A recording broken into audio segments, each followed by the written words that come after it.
Baik, kita lanjut ke hari ketiga ya, untuk teori ahli media ketiga konstruksi. Jadi di hari ketiga ini kita akan bahas 5 unit kompetensi. Yang kedua, kemarin kita sudah bahas 5 unit kompetensi yang pertama, dan melengkapi kemarin 5 unit kompetensi yang kedua ini, jadi semuanya genap ada 10 unit kompetensi.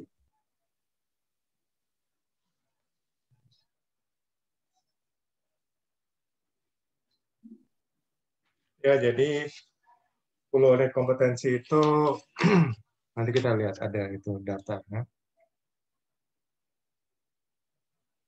Kita ulang lagi nih, kemarin juga kita bahas ya.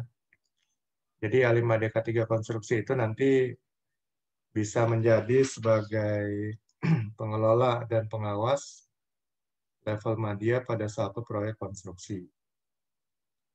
Dan A5dia itu memiliki keterampilan dan pengetahuan yang dibutuhkan untuk mengelola ketiga proyek konstruksi.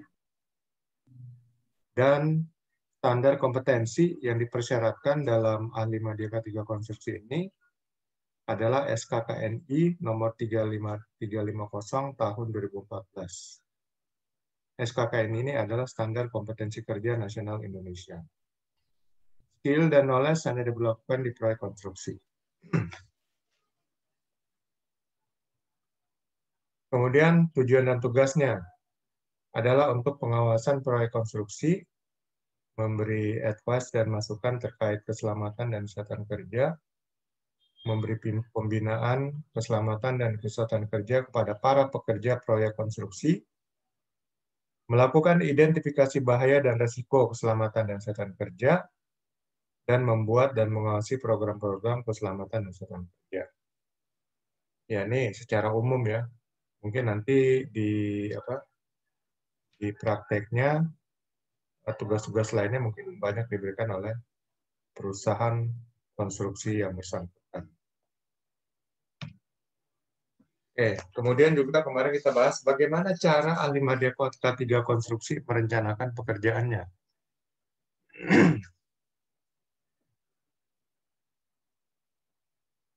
Secara umum kalau orang merencanakan pekerjaan, apa yang dilakukan? Ya tentu harus memiliki data-data ya. Pertama harus punya data-data jenis pekerjaannya, kemudian aktivitas pekerjaannya itu apa aja, lalu kebijakannya di bidang, pertama di bidang K3 itu apa, lalu regulasi K3 konstruksi, kemudian sasaran dan target yang ingin dicapai. Jadi kalau sudah punya data-data seperti itu, dan juga ini ya, bahaya dan risiko yang ada di tempat kerja tersebut. Nah, jadi berdasarkan data-data tersebut, dibuatlah perencanaan. Jadi perencanaan untuk K3 konstruksi itu adalah bagaimana mengendalikan bahaya dan risiko, bagaimana menerapkan regulasi peraturan perundangan K3 yang dikeluarkan oleh pemerintah, dan aturan-aturan K3 yang diterapkan oleh perusahaan, dan kemudian mencapai tujuan dan sasaran ya terkait K3 konstruksi ya yang sudah dibuat oleh perusahaan. Dan setelah dibuat perencanaan untuk mencapai semua hal tersebut. Jadi merencanakan sesuatu ya nggak bisa sembarangan. Kalau tidak tepat ya nggak ada gunanya buat rencana gitu. Dan akibatnya rencana itu hanya tinggal di atas kertas saja. Kemudian bagaimana cara ahli media K3 konstruksi melakukan pekerjaannya? Ya tentunya berdasarkan standar operating procedure ya, SOP yang sudah ada, lalu berdasarkan job description-nya, lalu kemudian berdasarkan perencanaan yang sudah dibuat, dan kemudian mengacu kepada regulasi peraturan perundang-undangan di bidang K3 konstruksi, serta instruksi-instruksi dari manajemen. Ya, itulah kira-kira acuan daripada ahli media K3 konstruksi melakukan pekerjaannya. Kemudian bagaimana cara ahli media K3 konstruksi meningkatkan evaluasi melakukan evaluasi kerja. Jadi evaluasi kerja itu dilakukan berdasarkan data-data apa yang sudah dilakukan dan kemudian dibandingkan dengan perencanaan yang sudah dibuat. Sehingga dari situ bisa dilihat kesenjangannya, ya, kemudian dilihat progresnya, dilihat apa yang masih kurang. Nah, itulah semua data-data yang mungkin perlu perbaikan-perbaikan. Nah, itulah kira-kira sedikit gambaran mengenai pekerjaan Alimadya K3 konstruksi. Mungkin aja nanti akan ada sedikit perbedaan di lapangan. Ini dia 10 unit kompetensi. Jadi ini mulai dari nomor 19, karena nomor 1 sampai nomor 18 itu sudah dipakai oleh supervisor K3 konstruksi. Itu kalau nggak salah 8 unit kompetensi. Lalu ahli muda K3 konstruksi, 10 unit kompetensi juga. Nanti sisanya masih ada nih, ya. Nomor 29 sampai 38 itu 10 unit kompetensi juga untuk ahli utama K3 konstruksi. Nah, untuk 10 unit kompetensi Alimadya K3 konstruksi, kita sudah membahas 5, ya. 5 unit kompetensi, yaitu menganalisis penerapan peraturan perundang-undangan yang terkait dengan K3 konstruksi. Kemudian melakukan komunikasi K3 di tempat kerja. Lalu yang ketiga, menyusun rencana K3 konstruksi. Kemudian yang keempat, menyusun program pelatihan K3. Dan yang kelima, menyusun rencana tanggap darurat. Jadi kemarin sudah kita bahas ini. Kalau masih ada yang ingin kita diskusikan, silakan. Saya berikan waktu 3-5 menit.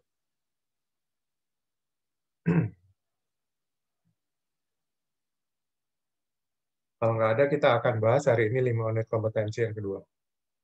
Itu menyusun kriteria evaluasi penerapan K3 konstruksi. Nah, tapi di unit kompetensinya, detail unit kompetensinya ini jadi judulnya SMK 3. Nah, saya juga bingung, ya. Kemudian melakukan evaluasi sasaran dan program K3, lalu melakukan audit internal SMK 3, lalu melakukan evaluasi hasil inspeksi K3 di lapangan, dan melakukan investigasi kecelakaan kerja.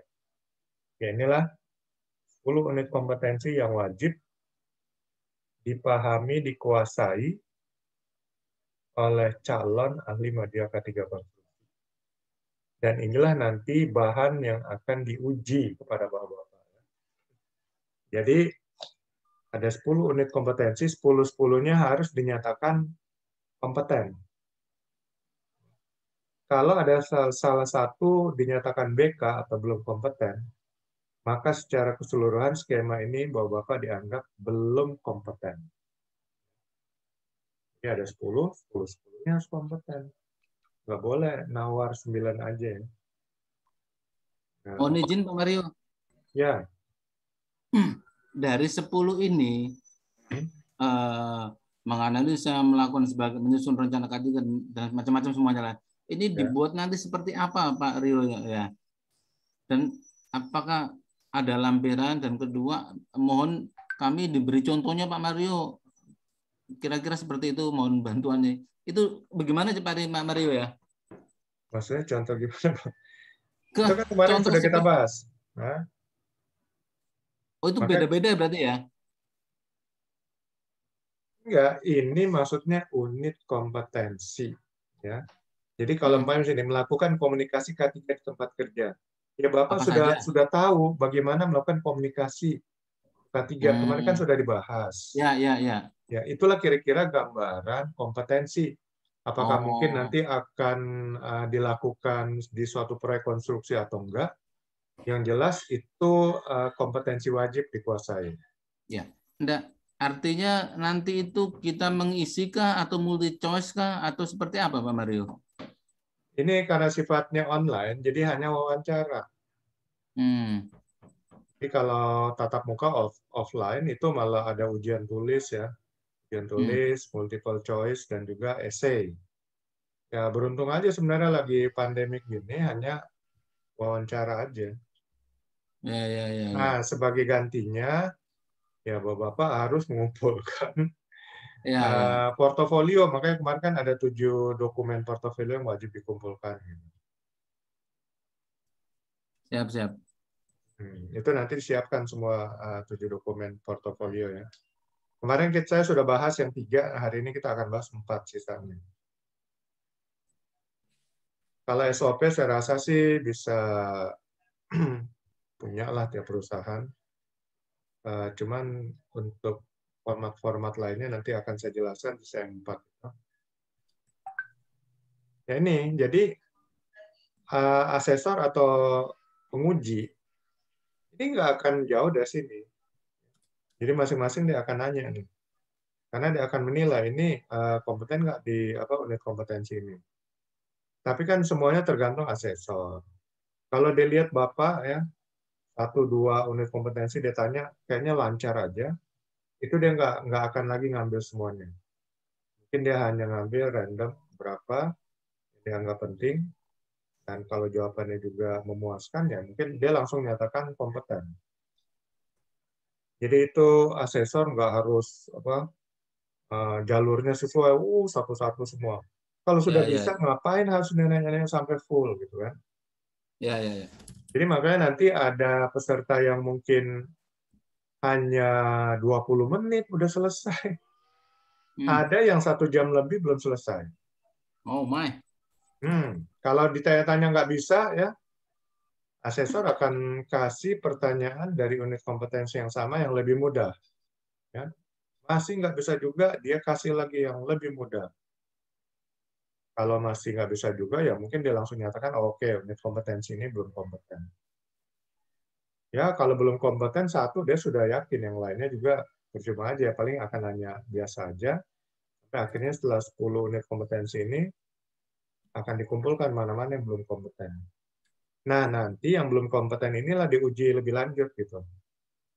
Supaya Bapak-Bapak ternyata belum kompeten di unit kompetensi menganalisis penerapan peraturan perundang-undangan yang terkait dengan K3 konstruksi, dan yang kedua melakukan audit internal SMK3 juga belum kompeten. Jadi nanti untuk ujian ulang 2 ini aja yang ditanya. Hmm. Ya. Jadi yang sudah kompeten ya nggak akan ditanya lagi. Itu cerita. Ya, Pak Mario. Ya, paham Pak ya? Mohon izin Pak Mario, Ya, silakan. ini terkait dengan ini Pak, terkait dengan yang disampaikan tadi ada seperti portfolio ya, Ini Pak. portfolio yang di WA Group yang kita terima itu ada 1 laporan sertifikat, kemudian SOP tanggap darurat, dan terusnya sampai yang 7 laporan evaluasi tindak lanjut program K3. Nah ini kan ini kalau ini ya Pak, ini maksudnya laporan yang sudah ada gitu atau gimana? Ya, kalau sudah ada kan, ini sebenarnya hanya melihat bahwa Bapak sudah kan, makanya saya bilang, untuk uji kompetensi dari BNSP ini ada 2 metode ya. Pertama, menguji yang sudah pengalaman, yang kedua menguji yang lewat jalur diklat. Nah, kalau lewat jalur diklat, ini ujian tulis.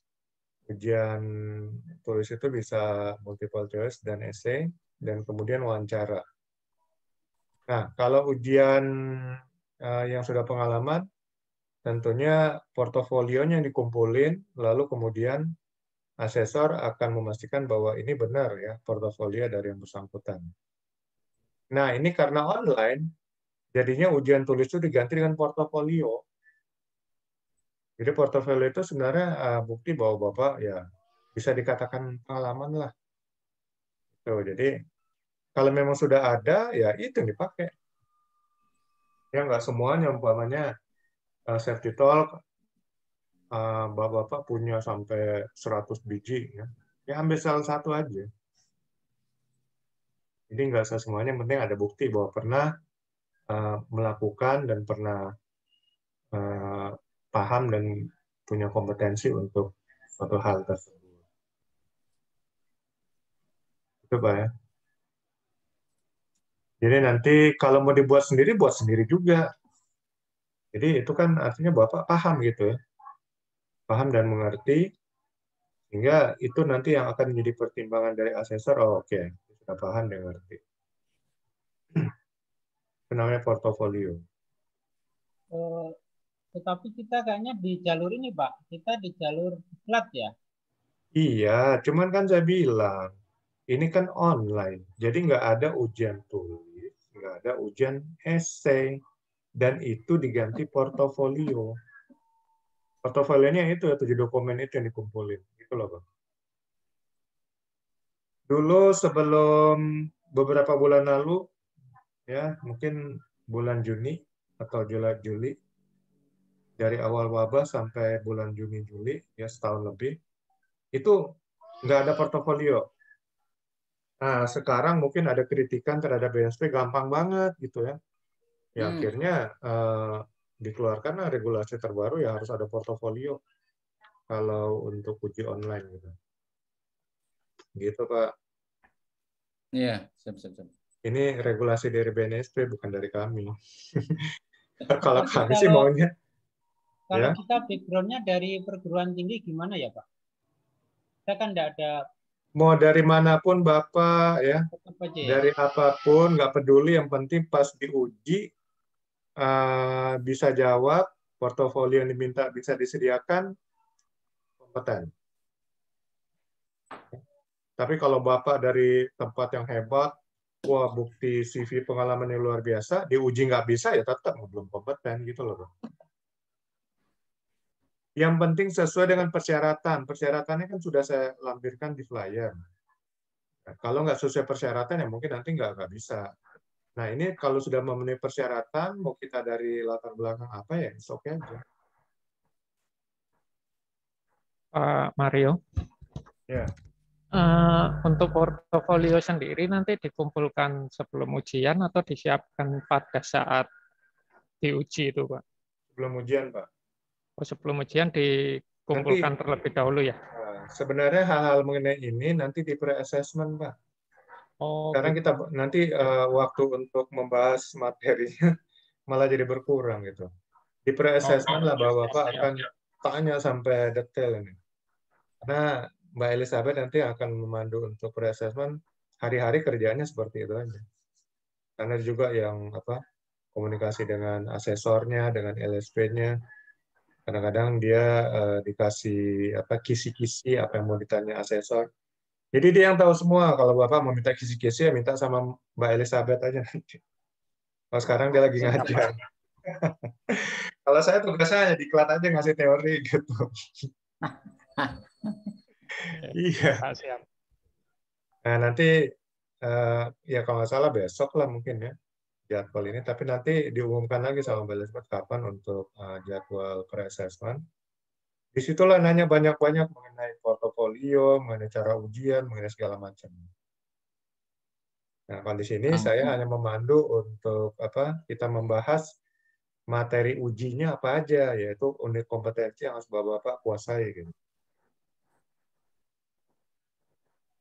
Pak ya, jadi kita langsung aja di sini. Unit kompetensi yang ke-6 ya.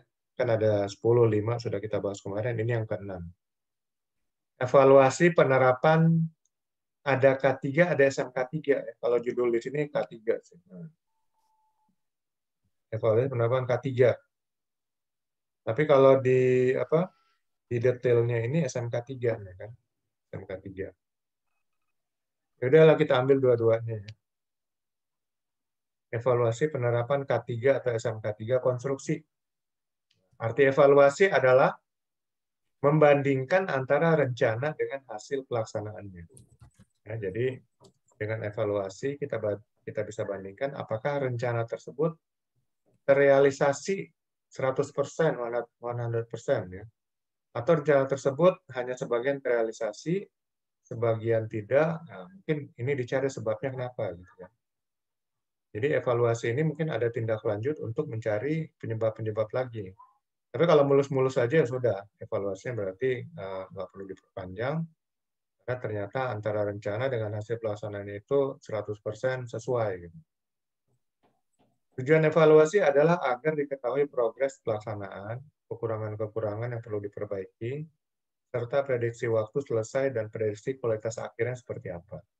Dan kalau nggak sesuai perencanaan, pasti waktu selesainya lebih molor dan juga kualitas akhirnya tentu akan tidak sesuai yang diharapkan. Ini harus dicari solusi-solusinya. Jadi dengan evaluasi, kita berusaha nih memperbaiki ya, tahap perjalanan kita nih, walaupun belum selesai, ini diharapkan hasil akhirnya itu akan mendekati sesuai dengan apa yang direncanakan. Jadi manfaat evaluasi adalah kita bisa terbiasa memanage ya atau mengatur aktivitas kita sehingga hasil akhir kerja kita tentu lebih baik daripada yang tidak dimanage melalui evaluasi. Nah, ini bisa diterapkan nanti dalam penerapan K3 konstruksi sehingga saat melakukan evaluasi ya kita secara berkala melakukan evaluasi sehingga pelaksanaan K3 konstruksi itu benar-benar terpantau ya.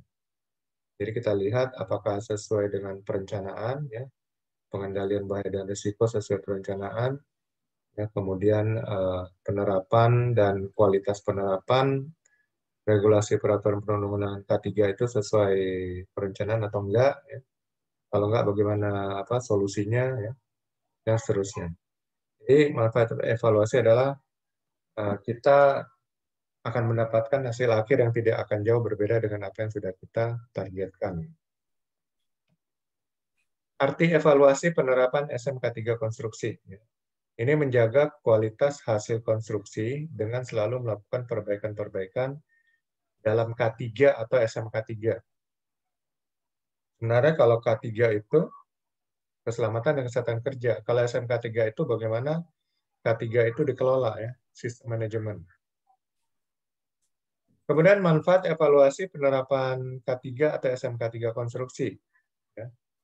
Manfaatnya adalah hasil akhir pekerjaan konstruksi akan lebih baik dan berkualitas. Kalau kita nggak pernah melakukan evaluasi, kita nggak akan tahu performa kita nggak akan tahu kekurangan-kekurangan kita, dan kita nggak akan bisa meningkatkan kualitas kerja dan performa kita karena nggak pernah evaluasi. Jadi terbiasa melakukan evaluasi, nggak hanya mungkin di K3 konstruksi, dalam semua bidang kehidupan kita juga. Cara melakukan evaluasi penerapan K3 atau SMK3 konstruksi. Catat data perencanaan terkait penerapan K3 konstruksi. Catat data terkait rekaman hasil pelaksanaan pekerjaan konstruksi. Bandingkan kedua data tersebut. Ya. Jadi bandingkan antara rencana dengan hasil pelaksanaan.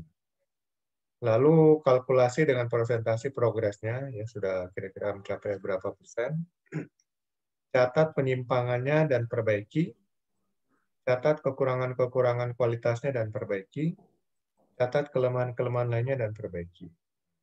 Nah, kira-kira cara melakukan evaluasi. Kemudian kriteria dan indikator evaluasi penerapan K3 atau SMK3 konstruksi.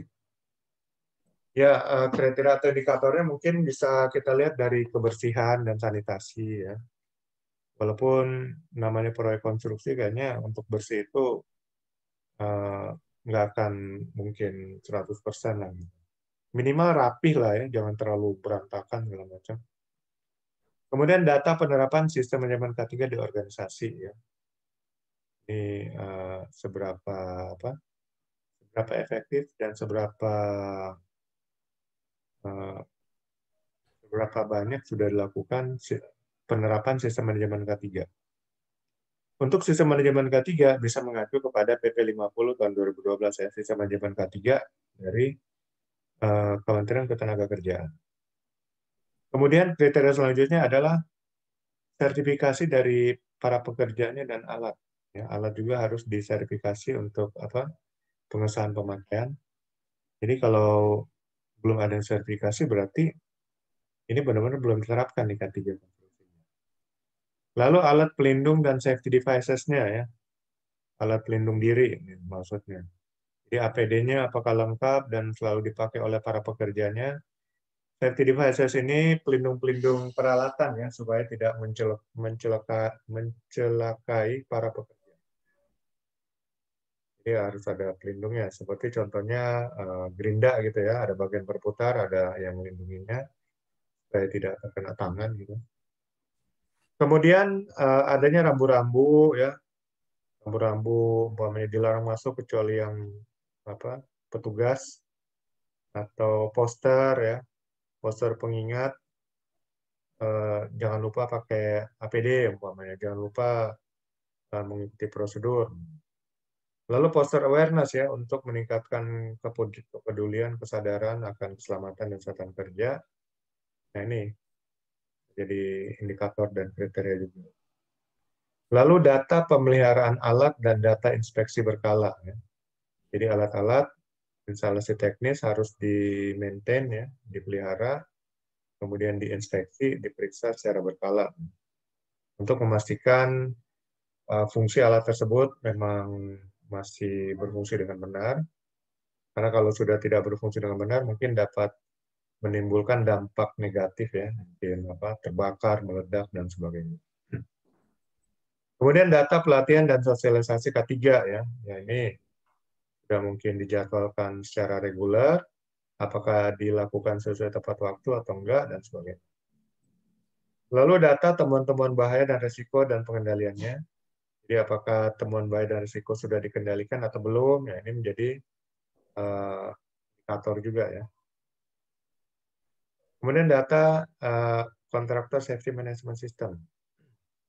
Para kontraktor ya, data-data untuk dokumen SMK3-nya ya, CSMS, Contractor Safety Management System. Ini apakah benar-benar sudah lengkap ya,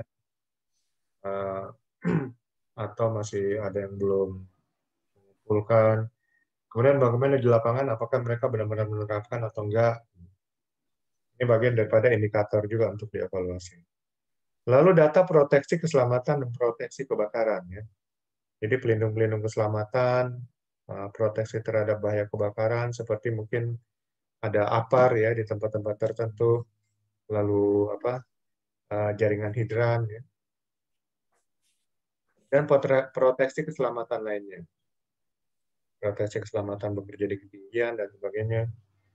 Kemudian audit internal sistem manajemen K3 dan perbaikan temuan-temuan ketidaksesuaian. Jadi data-data hasil audit ya, dan temuan audit apakah sudah ditindaklanjuti atau belum. Jadi inilah menjadi kriteria dan indikator sehingga kita bisa melakukan evaluasi apakah penerapan K3 dan SMK3 ini benar-benar sudah dilakukan dengan baik ya, atau masih jauh ya dari harapan.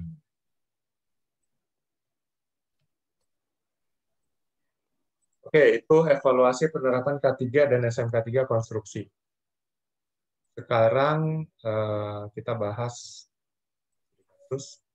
sebagai seorang safety di suatu proyek konstruksi ya anggaplah Bapak sebagai safety.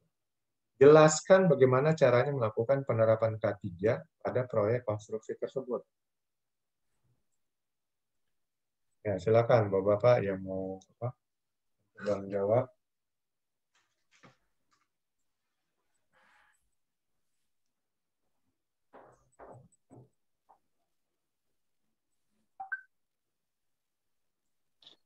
Halo ya Pak Mario. Ya. Ya. Mungkin pertama kita harus tahu itu ya Pak. Kerjanya itu apa dengan mengadakan turbo meeting itu Pak. Dengan TBM itu Pak, turbo meeting. Jadi dikumpulin semuanya dan ditanya ini pekerjaannya seperti ini, resikonya seperti ini, mohon safety-nya mohon dilengkapi APBD-nya atau apanya gitu Pak. Oke. Mungkin saya seperti itu Pak. Jadi APD-nya Pak? Iya, APD dan resiko resiko bahayanya dijelaskan juga kepada pekerja Pak. Tapi sebelum itu. Jadi sebenarnya ini aja ya, supaya simpel aja. kita mau menerapin K3. Nah, kalau kita mau menerapin K3, harusnya kita sudah tahu rencana K3 itu apa di proyek tersebut, ya. Ya, tadi kan saya bilang, untuk membuat rencana, ya ada beberapa faktor yang perlu diperhatikan. Yang pertama mungkin peraturan perundangan K3 dan aturan K3 di perusahaan. Itu nanti akan diterapkan. Yang kedua, bahaya dan resiko yang ada di perusahaan tersebut, ya kita sudah identifikasi, ya sudah ada list datanya. Nah, itulah yang menjadi perhatian juga bagaimana pengendalian bahaya dan risiko tersebut. Nah, inilah bagian perencanaan K3. Sehingga bagaimana penerapannya adalah bagaimana kita menerapkan pekerjaan itu dengan bahaya dan risiko itu sudah terkendali. Dan kemudian satu lagi adalah sasaran-sasaran, ya. Sasaran-sasaran K3 yang dibuat oleh perusahaan, umpamanya zero accident, ya. Sehingga kalau umpamanya zero accident, ya tadi seperti Bapak bilang, ya, itu harus ada APD-nya, ya SOP-nya, segala macam. Semua hal ini harus disediakan. Jadi itulah yang perlu kita terapkan. Jadi semua pekerja memang telah dibagikan oleh APD yang sesuai, dibagikan APD yang sesuai, dan kemudian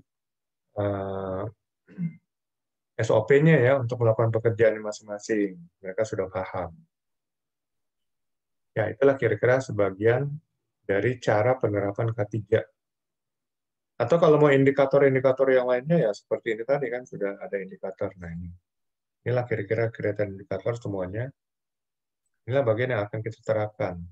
Sehingga proyek konstruksi itu dapat berjalan dengan aman, sehat, dan selamat. Oke, ini SKKNI-nya, ya. Ini kode unitnya, judul unitnya menyusun kriteria evaluasi penerapan SMK 3 konstruksi, deskripsinya, dan kemudian elemen kompetensinya. Hanya ada 2. Deh. Yang pertama, membuat indikator evaluasi. Di sini maksudnya adalah daftar indikator disusun, lalu daftar indikator dijelaskan. Mungkin contohnya daftar indikator ini. Bisa ditambahkan aja nanti kira-kira apalagi indikator lainnya yang perlu dievaluasi. Karena ini saya buat buru-buru juga. Jadi mungkin banyak yang kurang. Silakan ditambahkan aja nanti sendiri. Lalu yang kedua, menentukan bahan kriteria evaluasi. Ya, tadi membuat indikator evaluasi, kemudian menentukan bahan kriteria evaluasi. Nah, di sini maksudnya referensi kriteria evaluasi dirangkum, lalu kriteria evaluasi dibuat, lalu bahan kriteria evaluasi didokumentasikan. Ya, bahan kriteria evaluasi sama indikator itu hampir mirip-mirip ya. Jadi yang menunjukkan bagaimana K3 yang akan kita terapkan itu dievaluasi. Jadi kriteria bahan kriteria evaluasi. Jadi apa-apa aja yang akan kita evaluasi terkait K3 atau SMK 3 konstruksi gitu. Kalau kita bilang indikator ya inilah yang mungkin indikasi-indikasi yang akan menunjukkan bagaimana objek-objek untuk keselamatan dan kesehatan kerja konstruksi. Kalau kriteria ya apa nih yang akan kita fokuskan ya untuk melihat penerapan K3 ataupun SMK 3 konstruksi. Jadi ini semua.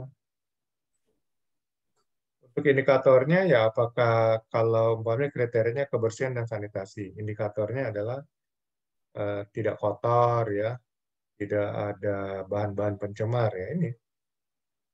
Kemudian kriteria data penerapan sistem manajemen K3 di organisasi. Ini kriteria. Lalu indikatornya apa? Indikatornya adalah sudah diterapkan semuanya. Dan kemudian mungkin sudah diaudit. Dan hasil auditnya memuaskan. Nah, itu namanya indikator ya. Kalau kriterianya ini.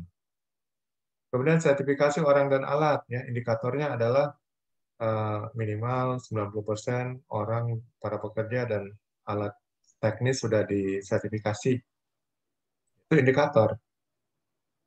Lalu kriteria alat pelindung diri dan safety devices ini disediakan untuk semua pekerja dan semua peralatan memiliki peralatan pelindung atau safety devices. Indikatornya 90% harus sudah ada. Jadi apakah dari kriteria itu memenuhi indikator? Nah, itulah maksudnya ya, perbedaan antara kriteria dan indikator. Ya, di sini silakan ya, apa kriteria-kriteria yang kita buat tadi di atas sudah memenuhi indikator-indikator yang jadi bahan untuk evaluasi. Itulah kira-kira kriteria dan indikator untuk evaluasi penerapan K3 dan atau sistem manajemen K3 konstruksi. Ini unit kompetensi yang ke-6. Kemudian unit kompetensi yang ke-7. Evaluasi sasaran dan program K3. Jadi kalau tadi kriteria dan indikator penerapan K3 atau SMK 3, kalau sekarang yang dievaluasi adalah sasaran dan program K3. Jadi dalam perencanaan K3 ya itu pasti ada sasaran ya. Nah, untuk mencapai sasaran ini dibuatlah program K3. Nah, jadi sasaran dan program K3 itu saling bergandengan ya, deketan gitu. Arti sasaran K3. Sasaran adalah sesuatu yang dituju dan diharapkan untuk diraih. Dalam hal ini pengendalian bahaya dan risiko dan minimalisir kecelakaan kerja. Kalau sasaran K3. Jadi pengendalian bahaya dan risiko dan minimalisir kecelakaan kerja. Itulah salah satu contoh sasaran K3. Kalau program K3 adalah cara-cara dan upaya tambahan untuk mencapai tujuan dan sasaran K3. Jadi program K3, contohnya program bagaimana pengendalian bahaya dan risiko untuk meminimalisir kecelakaan kerja. Banyak ya program-program yang bisa dibuat. Kalau dulu mungkin saya ada program, siapa yang menemukan sumber bahaya baru, ya, itu dapat uang gitu ya, sejumlah uang. Supaya motivasi gitu. Setiap hari ada yang lapor, nanti dievaluasi oleh tim safety apakah ini termasuk sumber bahaya baru. Kalau memang benar-benar termasuk ya tentu akan mendapatkan reward gitu. Lalu kalau zero accident ya selama 6 bulan di satu departemen itu dapat reward. Lalu kalau orangnya juga selama setahun nggak ada insiden, itu juga dapat reward. Nah gitu ya. Jadi ini bisa menjadi program K3.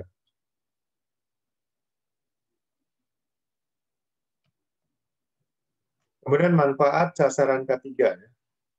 Dengan adanya sasaran K3, ini kita bisa bekerja lebih fokus dan serius ya untuk meraih sasaran tersebut ya. Dibandingkan tidak membuat sasaran. Kalau nggak buat sasaran, nggak ada motivasi kita gitu. Tapi dengan adanya sasaran, kita akan termotivasi untuk bekerja dengan fokus dan lebih serius. Juga memiliki arah dan sasaran terkait K3. Ya, sehingga bisa memobilisir sumber-sumber daya untuk menggapai sasaran K3 tersebut. Jadi sasaran ini menambah motivasi lah istilahnya. Kalau kita kerja tanpa sasaran, ya mau kerja mau enggak, ya nggak ada masalah gitu kan. Karena nggak ada sasaran. Jadi mengurangi motivasi. Tapi kalau ada sasaran, oh ya saya harus menyelesaikan ini ada sasaran. Wah, itu lebih termotivasi gitu. Kemudian manfaat program K3 lebih memudahkan dan mempercepat untuk mencapai dan meraih sasaran K3. Ya. Supaya lebih cepat mencapai sasaran K3, dibuatlah program K3. Kemudian cara membuat sasaran K3. Tentukan hal yang diinginkan terkait K3 dan hal-hal yang berhubungan dengan K3. Jika perlu bersama tim dalam bentuk brainstorming, ya, catat setiap usul dan ide dan pilih usul dan ide yang paling efektif. Lalu cara membuat program K3 sama dengan di atas, cuma bedanya adalah fokus pada cara mencapai sasaran K3 yang sudah ditentukan di atas.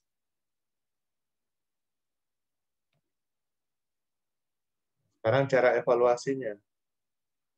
Untuk evaluasi sasaran K3, ini membandingkan upaya-upaya yang sudah dilakukan, ya, yang sudah dilakukan untuk menggapai sasaran K3 dengan hasil dan progresnya.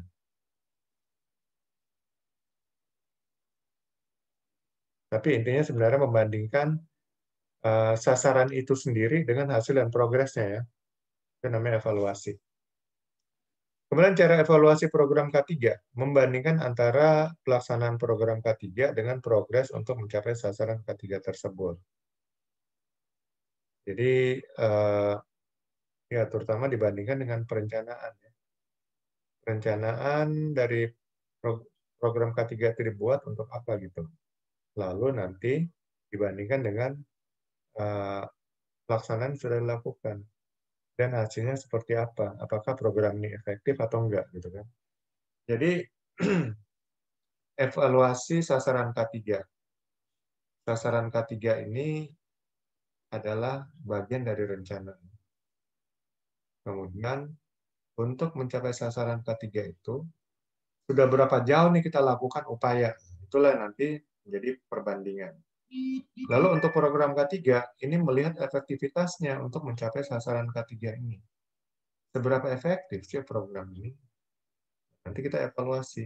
Kalau nggak efektif, ya tentu saja program ini diupayakan untuk direvisi, ya, atau diganti, dan sebagainya. Analisa pencapaian sasaran K3. Jadi membandingkan di sini data, upaya, dan usaha mencapai dan meraih sasaran K3 dengan hasilnya. Apakah perlu peningkatan kuantitas usaha, ya? Jadi lebih banyak berusaha, atau kualitas usaha, ya? Ini lebih efektif dalam berusaha, gitu. Atau menambah program dan sumber daya. Sedangkan analisa pencapaian program K3 ini membandingkan data pelaksanaan program dengan pencapaian sasaran K3. Bagaimana pelaksanaan program dengan pencapaian sasaran K3. Karena tujuan memang adalah untuk mencapai sasaran K3. Hingga kita bisa melihat apakah perlu merevisi program K3 tersebut, atau mengganti program, atau menambah program K3 lainnya, gitu ya.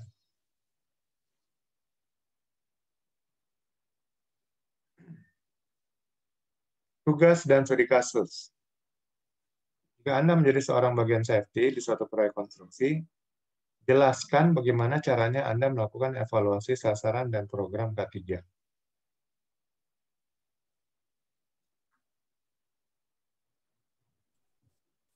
Evaluasi sasaran Ya. itu kita lihat sejauh mana terjadi kecelakaannya. Nah, sehingga setelah 0-0 atau ada asiden, maka kita lakukan program-program K3. Kira-kira begitu Pak Mario. Kok ketawa? Ya, jadi kita evaluasi sasaran, ya kita lihatlah sasaran yang kita buat itu apa, sasaran K3-nya. Dan kemudian sudah seberapa jauh upaya yang kita lakukan, dan seberapa dekat sasaran itu kita berhasil capai, gitu ya. Jadi itu namanya evaluasi. Oh, kayaknya masih jauh nih. Ya nggak apa-apa, kita masih punya waktu, ya, untuk mencapai sasaran K3. Dengan program K3, Cuma begini Pak Mario ya, ternyata kalau kita melihat di program K3 itu bisa ditambahkan maupun bisa diubah. Artinya bahwa kita melihat seperti yang disampaikan kemarin, bisa pabrik, bisa konstruksi, bisa pertambangan, tergantung di mana K3 itu diterapkan, gitu Pak Mario ya. ya makanya itu efektivitas kita lihat sesuai bidang kerja dan bidang industri juga. Kan ini ada, kita bicara efektivitas dan juga efisiensi. Kalau efisiensi itu kan bagaimana kita bisa menghemat sumber daya, ya. Sumber daya manusianya, sumber daya waktu, dan sumber daya keuangannya dan sebagainya. Jadi mungkin kita bisa bikin program yang sangat bagus, tapi kalau banyak mengeluarkan sumber daya, cost-nya terlalu gede juga, ya itu menjadi pertimbangan untuk cari yang lainnya gitu kan. Kecuali perusahaan mempunyai banyak budget untuk untuk K3 ya, masih masuk budget, it's okay aja. Jadi dalam membuat program K3 juga ya mempertimbangkan efektivitas dan efisiensi program tersebut. Kalau terlalu cost budgetnya terlalu gede ya mungkin susah juga untuk diterapkan. Dan untuk efektivitasnya ini setelah kita simulasikan ya, mungkin kita laksanakan. Nah, itu kan simulasi. Jadi belum benar-benar sesuai fakta. Jadi setelah kita jalankan programnya, kita baru bisa tahu nih, oke ini kayaknya efektif. Oh ini nggak efektif ya, mendingan programnya ditinjau ulang, ya, apakah diganti atau ditambah dan seterusnya. Nah itulah ya evaluasi program K3. Karena setelah kita jalankan, kita akan tahu ini akan efektif terhadap sasaran K3 atau enggak. Kan kita bisa nilai sendiri. Wah, ternyata programnya nggak efektif. Atau kita bisa lihat, bukan programnya nggak efektif. Sumber daya manusianya nggak pernah menjalankan program itu. Jadi Iya. disalahkan SDM-nya gitu loh. Nah, betul, Pak. Betul, Pak Rio. Ya inilah gunanya evaluasi ya, sehingga kita bisa tahu ya titik lemahnya di mana gitu.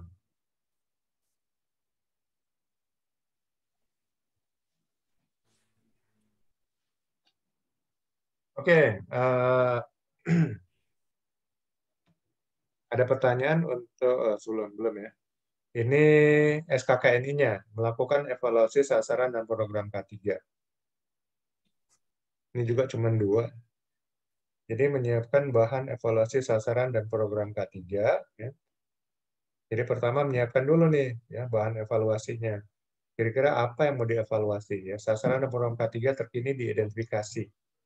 Lalu daftar simak untuk melakukan evaluasi. Jadi bahan evaluasi itu maksudnya kita bikin checklist. Apa-apa aja yang kita mau nilai dari sasaran dan program K3 tersebut ya. Umpamanya efektivitasnya, efisiensinya ya, dan juga mungkin kualitasnya ya. Apakah memuaskan pihak-pihak terkait atau enggak. Lalu mungkin ya checklist lainnya mungkin kita siapkan ya, apa hal-hal apa aja yang perlu kita nilai dari sasaran dan juga program. Tapi yang jelas sasaran K3 dan program K3 tentu beda ya. Karena sasaran K3 ini adalah bagaimana ini ditentukan oleh perusahaan ya, untuk menghilangkan bahaya dan risiko yang ada tempat kerja ya, untuk memenuhi peraturan perundang-undangan K3 dan untuk mencapai performa K3 yang lebih baik dan seterusnya itu sasaran K3 yang sudah ditentukan oleh perusahaan. Sedangkan program K3 ini bagaimana agar perusahaan bisa mencapai sasaran K3 tersebut. Jadi kalau sasaran K3 ini dilihat apakah berdampak terhadap performa K3.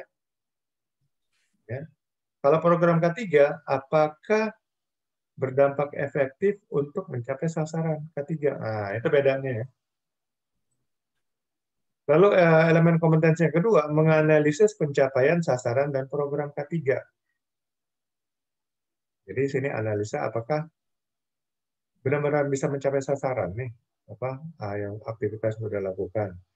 Dan program K3 apakah benar-benar bisa mencapai sasaran K3? Kalau sasaran K3 apakah benar-benar bisa meningkatkan performa K3 organisasi? Lalu program K3 apakah bisa mencapai sasaran K3 yang sudah ditentukan? Itulah kira-kira.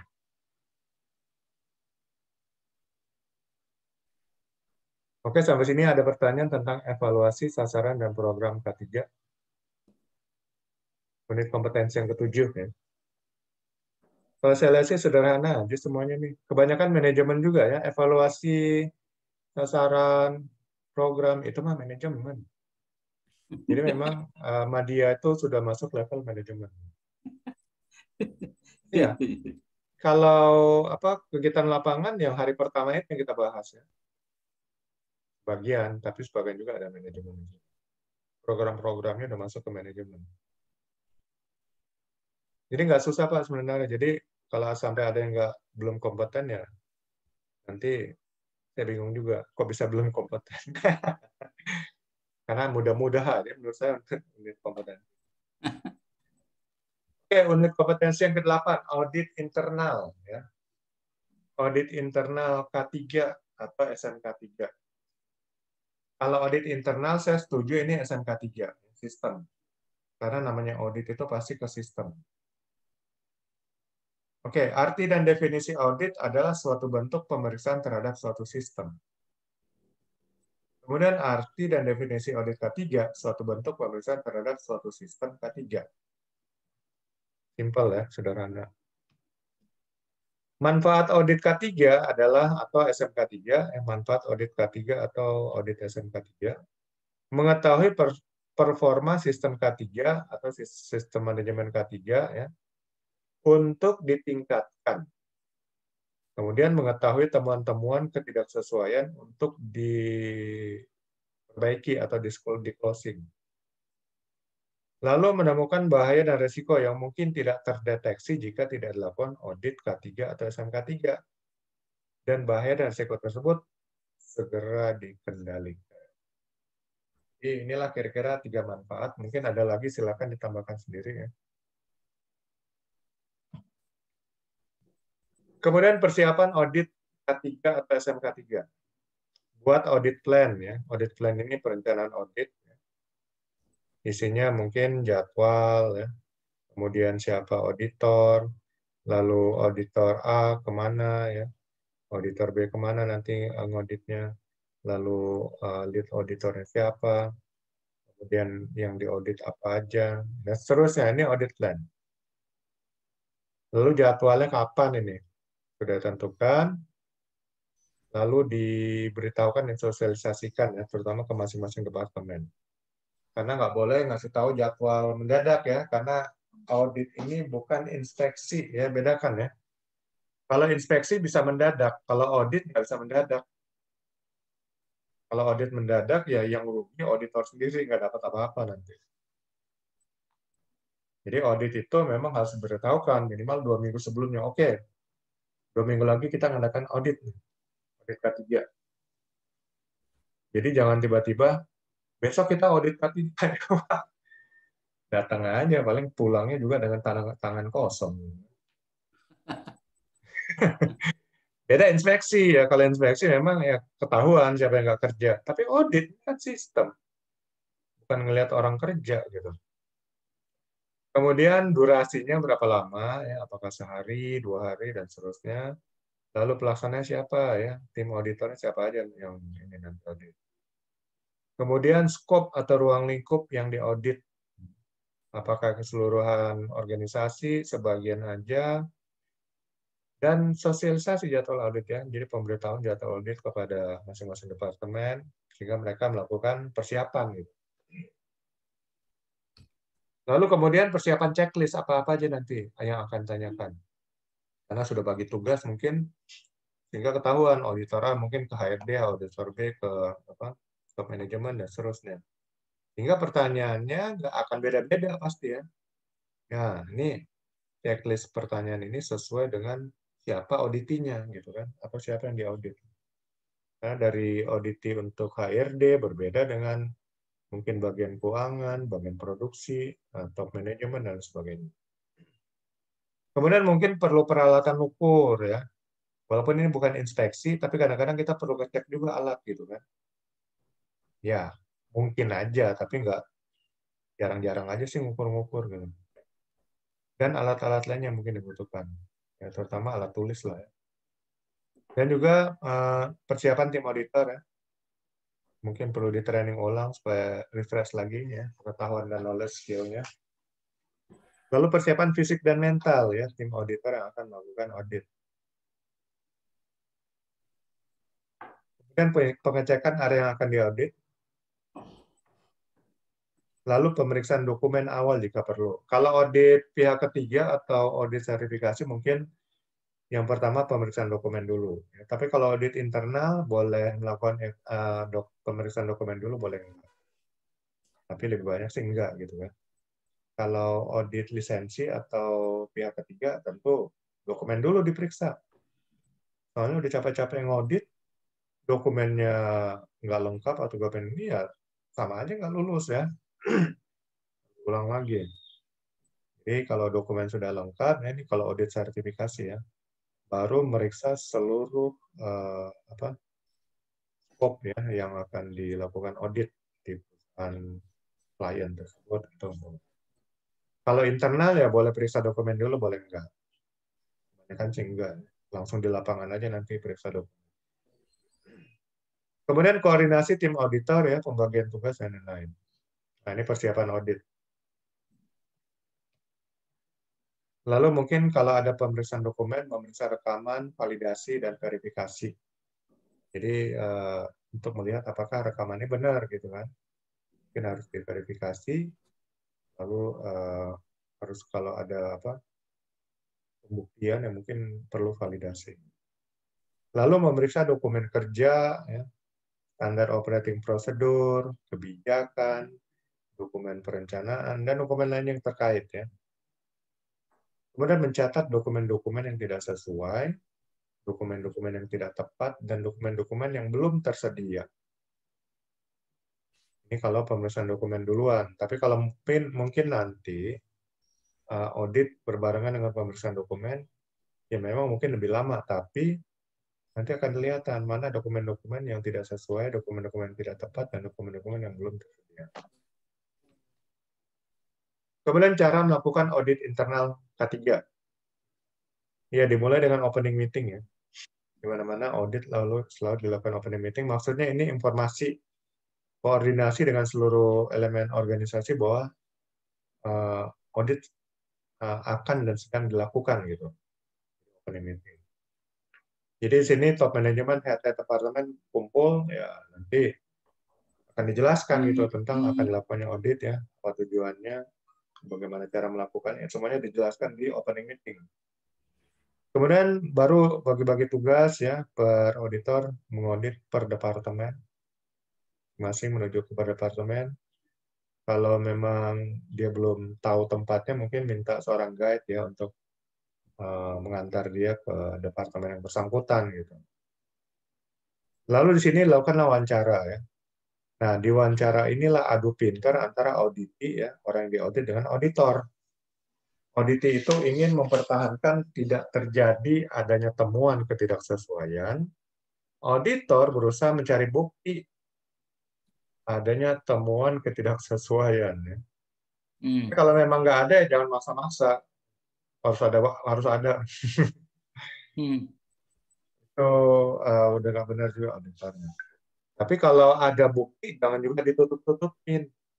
Jangan karena auditinya itu kekasihnya gitu ya. Udahlah, tutupin aja nih bukti temuannya. Nggak boleh gitu ya. Jadi auditor tuh harus berintegritas gitu istilahnya. Dan juga auditor itu harus tidak bisa disuap. Makanya kebanyakan auditor yang benar itu, kalau mau pas ngaudit, mau diajak makan, kalau mereka nggak mau dia. Karena kalau sudah nanam budi kan nggak enak. Temuannya ada 100, masa 100 dikasih karena udah dikasih makan segala macam ya. Tak bisa dikurangi jadi hanya 10. Jadi nggak enak gitu kan karena sudah menerima budi. Makanya kebanyakan auditor nggak mau tuh. Itu untuk menjaga integritas. Lalu mencatat ketidaksesuaian dan teman-teman audit lainnya ya. Jadi nanti ya dari wawancara dan bukti-bukti nanti bisa tahu ya ada ketidaksesuaian. Ketidaksesuaian ini berdasarkan persyaratan yang ada di SMK 3. Kalau acuannya SMK 3, Pernaker. Kalau acuannya ISO 45001 ya ketidaksesuaian dari klausul-klausul di ISO 45001 ya untuk sistem manajemen K3. Lalu teman-teman audit lainnya mungkin ya teman-teman adanya kecelakaan atau potensi kecelakaan dan sebagainya. Jadi nanti untuk penilaiannya mungkin major, minor, ya, observasi. Jadi kalau major itu temuan yang memang tidak ada di klausul yang diminta. Sama sekali belum ada, nah itu major. Kalau sudah ada tapi belum memenuhi kriteria menurut auditor, yaitu minor. Dan kemudian temuan observasi itu temuan yang mungkin bukan temuan K3 tapi berhubungan dengan lingkungan hidup atau berhubungan dengan mutu, yaitu jadi temuan tapi namanya observasi. Ya, tidak berhubungan dengan K3 sih sebenarnya, namun jadi temuan. Lalu setelah selesai wawancara, bukti-bukti semuanya sudah selesai, lalu diadakan pertemuan auditing. Di sini auditing mungkin bisa menjelaskan lagi, oke, kami ada temuan baru nih, bahwa inilah bukti bahwa itu bukan temuan. Sudah dinyatakan sebelumnya oleh auditor. Oh, oke. Dilihat benar ya udah dihapus lagi temuannya. Ya, ini biasanya pertemuan audit ini bisa dilakukan, bisa enggak. Ya. Lalu pertemuan auditor ini wajib ya. Jadi auditor sini akan koordinasi. Temuan ini benar nggak major ya? Atau hanya minor atau observasi. Nah, ini paling diskusi lah sini auditor. Nah, lalu setelah itu pembuatan laporan untuk closing meeting. Lalu diadakanlah closing meeting menjelaskan hasil audit ya. Kemudian temuan-temuan untuk ditindaklanjuti. Lalu kemudian fase selanjutnya ada tindak lanjut dari temuan audit ya. Atau buat laporan lengkap. Ya, inilah kira-kira sepintas cara melakukan audit internal K3 atau SMK 3. Cara membuat laporan audit internal K3 ya. Di sini kita melaporkan aktivitas ya, mulai dari opening meeting ya, aktivitas audit, aktivitas closing meeting, data-data temuan audit ya, data tindak lanjut temuan audit K3. Dibuat atas kerjasama tim auditor dengan satu orang sebagai juru tulis, dibuat beberapa kopi dan arsip, lalu kopi-kopian itu dibagikan pada top manajemen dan head-head department. Tindak lanjut audit internal K3. Mengclosing temuan-temuan audit dan dikerjakan oleh departemen di mana temuan itu ditemukan. Lalu diberi durasi dan batas waktu untuk closing temuan-temuan tersebut ya, biasanya 2 minggu.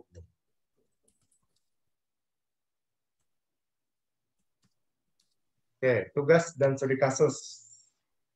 Jika Anda menjadi seorang auditor internal, jelaskan bagaimana caranya Anda mengaudit suatu proyek konstruksi.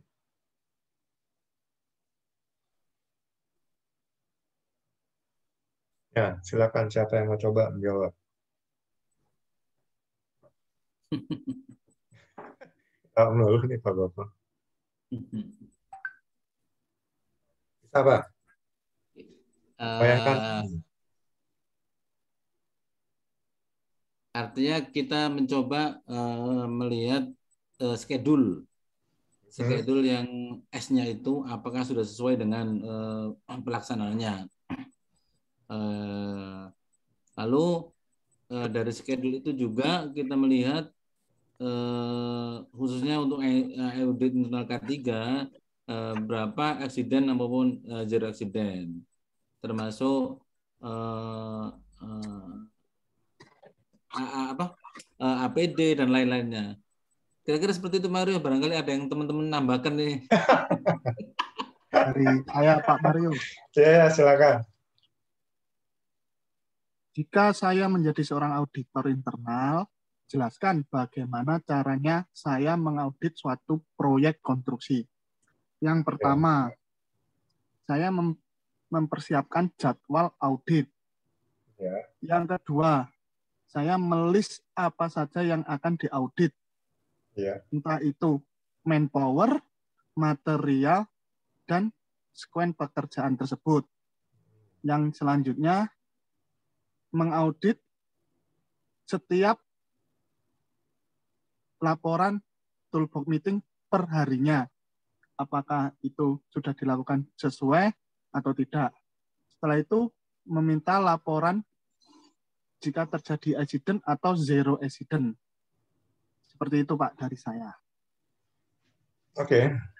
Terima kasih. Terima kasih Pak Fianto. Ya, masih ada yang mau coba? Jadi kalau suatu proyek konstruksi ya kita tentukan aja dulu ya. Tadi sebenarnya kita tentukan dulu audit plan-nya, kemudian jadwal kapan akan melakukan audit, lalu lakukan persiapan-persiapan, Nah, itu opening meeting, sama aja. Lalu di opening meeting itu kita menjelaskan semuanya kepada para pimpinan proyek konstruksi, dan kemudian berbagi tugas untuk melakukan audit. Nah, nanti audit kalau di konstruksi kan beda. Kalau di perusahaan pada umumnya ada departemen HRD, konstruksi juga ada, cuman kan memang lebih fokusnya kepada aktivitas lapangan, ya. Jadi dari aktivitas lapangannya mungkin kita pilah-pilah bagian-bagian yang bagian listrik, ya, instalasi listrik, lalu mekaniknya, dan kemudian Departemen. bagian-bagian lainnya. Nah, di Tiap sini, departemen, Pak. ya, Instrumen, elektrikal, nah betul. piping, konstruksi, untuk mekanikal, seperti itu ya, Pak. Jadi nanti kita bisa lihat ya, apakah penerapan sistem manajemen K3 di situ benar-benar dilakukan. Jadi Baik. kalau memang sudah dilakukan, kita berusaha mencari apakah ada temuan-temuannya ya. Temuan-temuan itu ya berdasarkan klausul-klausul yang ada di SMK 3. Kalau SMK 3 PP 50 ya itu banyak ya. Itu kalau perusahaannya menerapkan seluruh klausul ya 166 kriteria audit. Ya itu satu-satu udah kita tuh. Itu SMK 3 ya. Kalau SMK 3 ISO 45001 10 klausul ya, high level structure.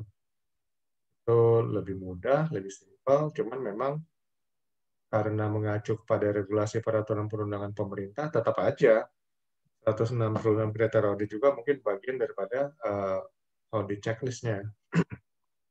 Tapi kalau hanya K3, ya kita hanya melihat bahaya dan risiko dari masing-masing bagian seperti itu.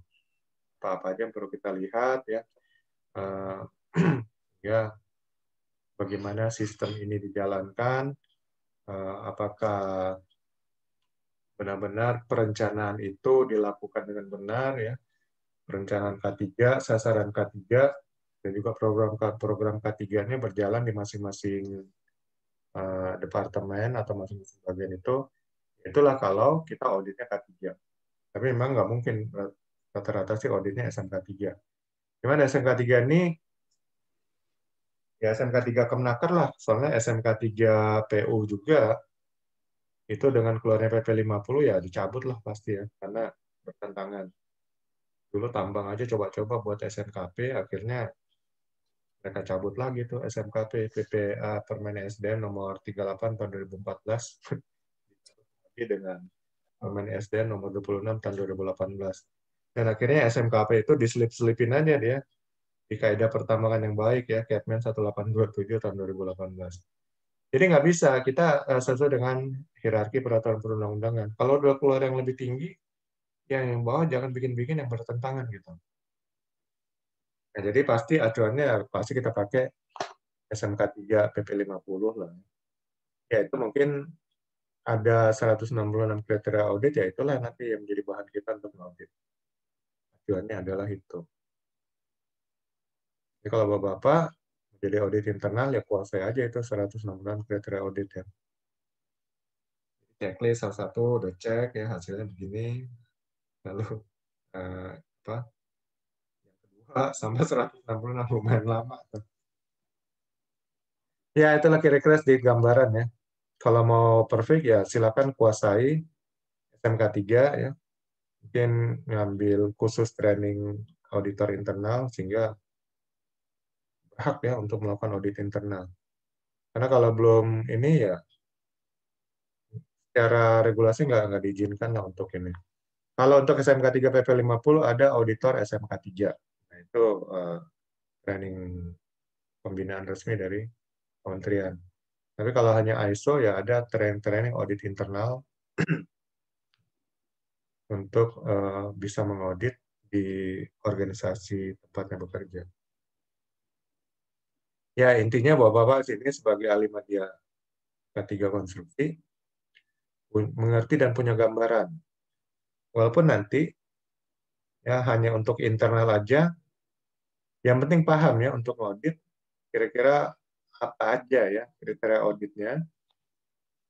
Kalau kita audit secara internal ya mungkin nggak pakai SMK 3 juga nggak apa-apa, yang penting internal itu juga sudah lengkap gitu ya untuk mengaudit semua sistem, sehingga dengan sistem itu diharapkan semuanya berjalan dengan baik. Jadi pakai CSMS sendiri lah, gitu, boleh juga.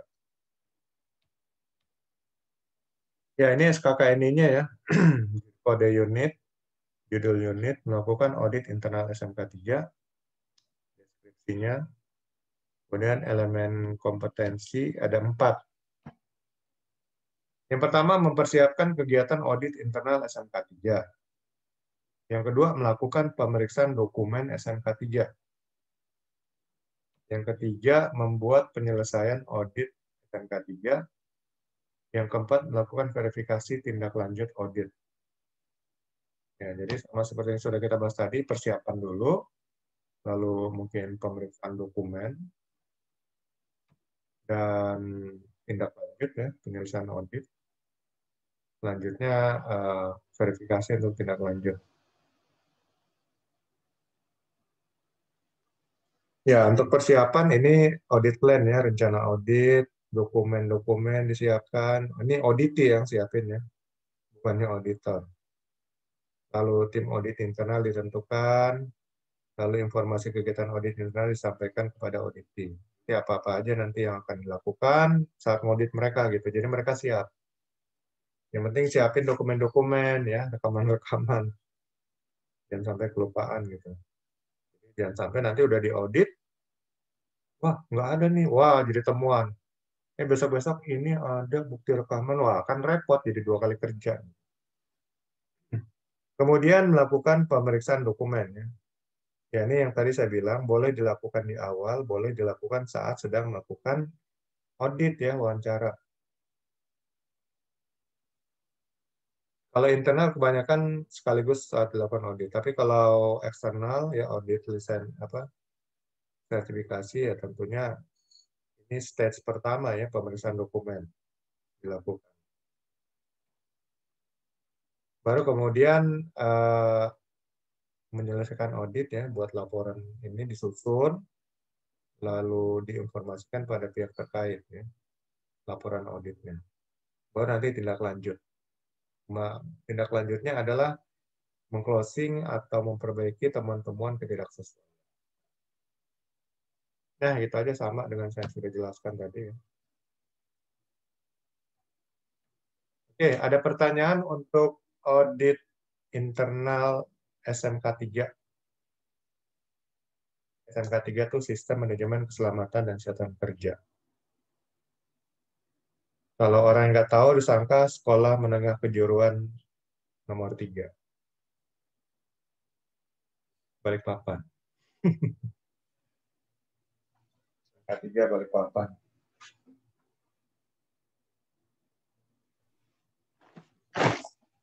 Kalau nggak ada, kita lanjut ke unit kompetensi ke-9, inspeksi K3. Arti inspeksi K3 ini adalah sama melakukan pemeriksaan ya, audit juga pemeriksaan, tapi kalau inspeksi K3 pemeriksaan apakah itu alat, ya, instalasi, metode atau cara kerja, pengamatan perilaku pekerja, atau pengamatan kantor atau area kerja atau gedung, ya, dan membandingkannya dengan suatu standar. Standar sini apakah standar internal, SOP, atau standar internasional, standar nasional, dan seterusnya. Ya. Kalau alat mungkin standar dari peralatan tersebut ya, manualnya. Tujuan inspeksi K3 adalah untuk memastikan orang, alat, instalasi, metode kerja, atau area kerja, atau gedungnya adalah aman dan selamat, dan layak pakai atau layak digunakan. Kalau orang ya layak bekerja gitu. Cara melakukan inspeksi K3. Pertama-sama lakukan persiapan inspeksi ya. Di sini menyiapkan alat ukur, alat-alat lainnya, checklist ya, daftar periksa, lalu alat pencatat, buku, pulpen ya. Kemudian regulasi aturan K3 ya. Minimal kita pelajari, ketahui ya, supaya menjadi bagian dari saat kita inspeksi. Lalu perizinan ya, pemberitahuan kita sudah kasih tahu kita akan melakukan inspeksi. Kemudian persiapan fisik dan mental ya, lalu persiapan lain-lainnya mungkin. Kemudian pelajari hal-hal terkait ya, hal yang mau diperiksa, seperti mungkin kebiasaan, perilaku orang yang akan kita kunjungi tempatnya mungkin, posisi orang tersebut ya. Lalu kalau untuk alat, manual book-nya ya. SOP, standar operating procedure, cara melakukan pekerjaan. Lalu cara dan fungsi kerja untuk alat. Kemudian metodenya apa aja, jadi isi dari metode tersebut ya kita pelajari dulu. Lalu fungsi dan isi gedung untuk gedung. Jadi semuanya nih, kalau kita mau periksa, kalau ada gedung, ya, ada alat, instalasi, orang-orangnya, ya, dan metodenya, kita sudah disiapin dulu. Jadi kita punya gambaran, sehingga saat kita inspeksi, kita bisa melihat ketidaksesuaiannya gimana. Atau kalau kita belum tahu, ya standar-standarnya, mau kita bilang tidak sesuai dengan apa gitu ya. Jadi harus ada acuannya dulu. Nah, kita harus tahu dulu acuannya. Gitu ya. Lalu lakukan pemeriksaan visual. Lakukan pemeriksaan sesuai checklist. Dan kemudian perhatikan dan amati perilaku dan kondisi tidak aman yang ada di tempat kerja tersebut. Perilaku pekerjaannya ya maksudnya.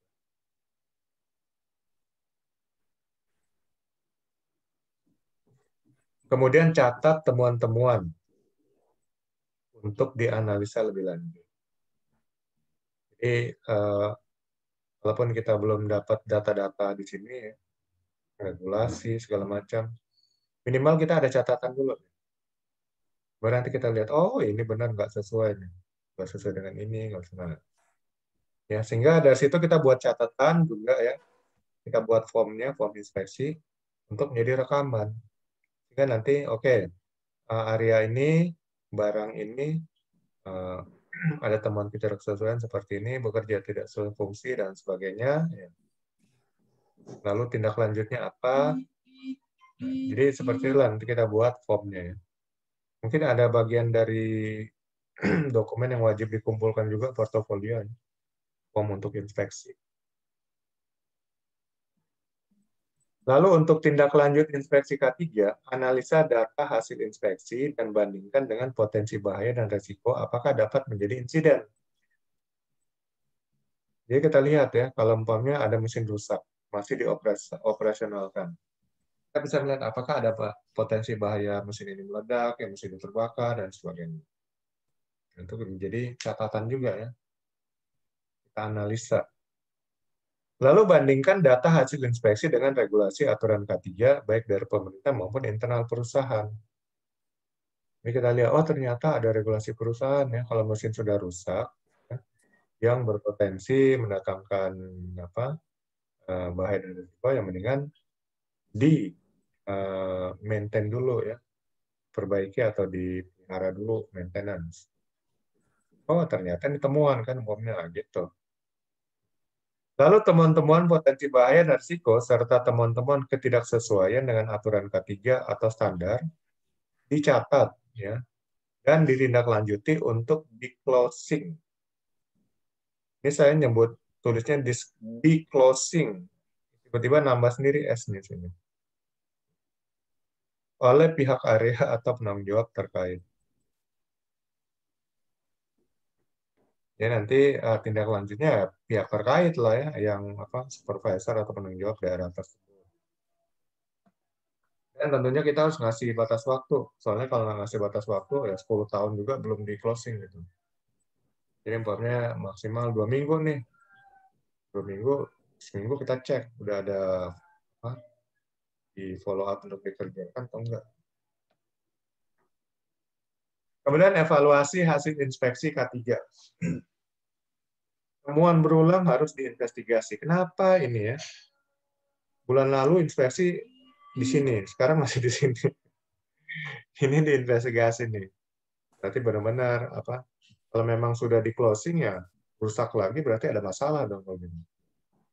Lalu teman-teman yang belum di closing di follow up terus. Ya. Kemudian terapkanlah reward and punishment. Jadi kalau benar-benar K3-nya berjalan baik, ya diusulkan dikasih reward lah ya, penghargaan.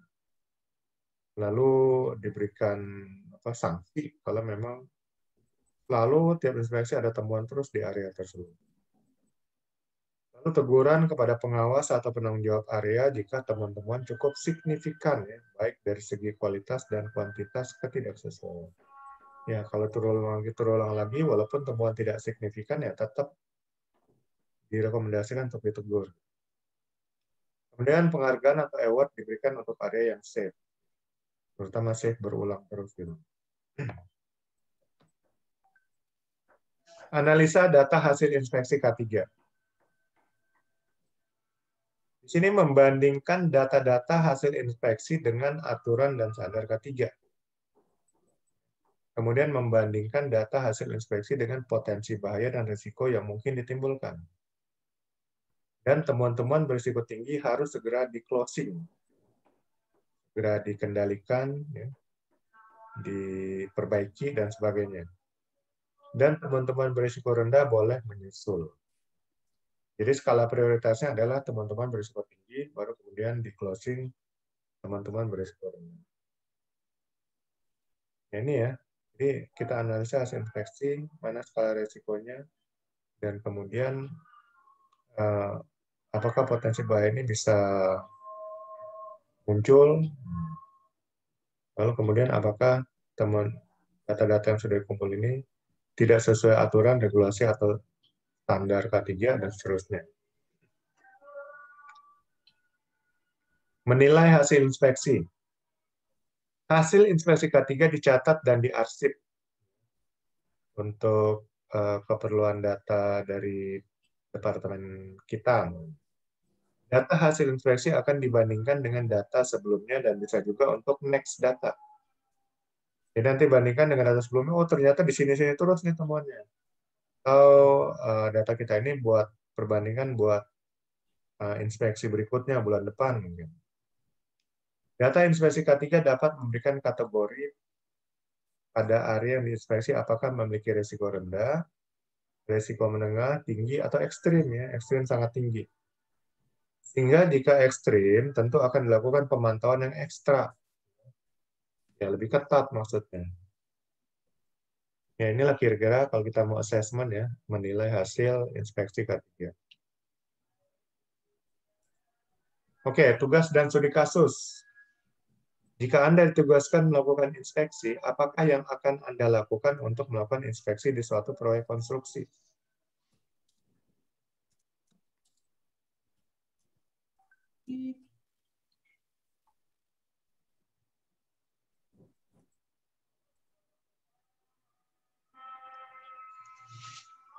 Ya, yang jelas sih, yang kita awasi dan amati itu dalam melakukan inspeksi K3, perilaku pekerjanya, ya, apakah memakai APD, apakah bekerja sesuai dengan standar operating prosedur, ya, bagaimana area kerjanya, apakah berantakan, banyak bahaya-bahaya, ada paku-paku nonjol gitu. Itu harus ditegur gitu ya. Nah, lalu peralatannya, apakah peralatan ini sudah di-maintain, ya? Kalau sudah di-maintain kita cek, ya, mulai dari bunyinya, baunya, atau cara kerjanya, lihat lagi manual book-nya. Dan kalau memang ada potensi bahaya, ya segera kita laporkan atau catat dulu, ya, nanti kita akan laporkan. Lalu kemudian yang kita cek adalah metode kerjanya, apakah memang sudah memenuhi unsur-unsur keselamatan kerja atau enggak. Kita acuannya ke regulasi yang ada, Undang-Undang Nomor 1 Tahun 2020 dan peraturan-peraturan regulasi keturunan dari itu. Dan ya setelah itu mungkin lingkungan kerjanya, ya, bagaimana limbahnya, pembuangan limbah, pengelolaan limbah, dan seterusnya. Ya itu nanti kita bikin checklist dan kemudian kita buat catatan kalau ada teman. Jadi bedakan antara inspeksi dengan audit. Sama-sama pemeriksaan, tapi audit itu sistem, ya. Itu kita mengacu ke sistem yang sudah ada, mungkin SMK3 Kemnaker ya, berdasarkan PP 50 2012, atau ISO 45001 ya, sistem manajemen K3 juga. Atau kita punya sistem sendiri, CSMS dan sebagainya. Itu berarti acuannya berdasarkan persyaratan yang ada di sistem masing-masing itu. Kalau audit. Kalau inspeksi, ya ini kita menyesuaikan orang, alat, lingkungan, ya metode kerja, dan sebagainya. Ini SKKNI-nya. Melakukan evaluasi hasil inspeksi K3 di lapangan. Ini menganalisis data hasil inspeksi, menilai hasil inspeksi. Ya ada cuma dua ya. Pertama, menganalisis data hasil inspeksi ya. Kriteria unjuk kerjanya pedoman praktis kerja sebagai standar rujukan perbandingan disiapkan. Daftar simak hasil inspeksi K3 dan dokumen lainnya dikumpulkan. Checklist.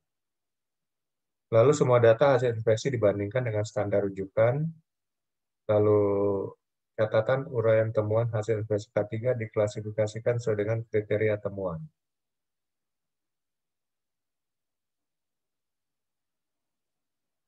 Kemudian menilai hasil inspeksi, data hasil inspeksi K3 di lapangan dievaluasi terhadap standar dan persyaratan yang berlaku. Laporan penilaian hasil inspeksi disusun, kemudian laporan dikendalikan untuk didistribusikan kepada pihak terkait. Jadi sama seperti audit tadi buat laporan juga ya. Jadi saya lupa sini nggak bahas membuat laporan. Laporannya sama aja sih. Jadi siapa yang melakukan inspeksi, ya, kapan melakukan inspeksi, tempat melakukan inspeksi, dan kemudian data-data hasil inspeksi, temuan-temuannya, kemudian data tindak lanjutnya seperti apa. Oke, untuk unit kompetensi ke-9, ada yang ingin ditanyakan atau ditambahkan?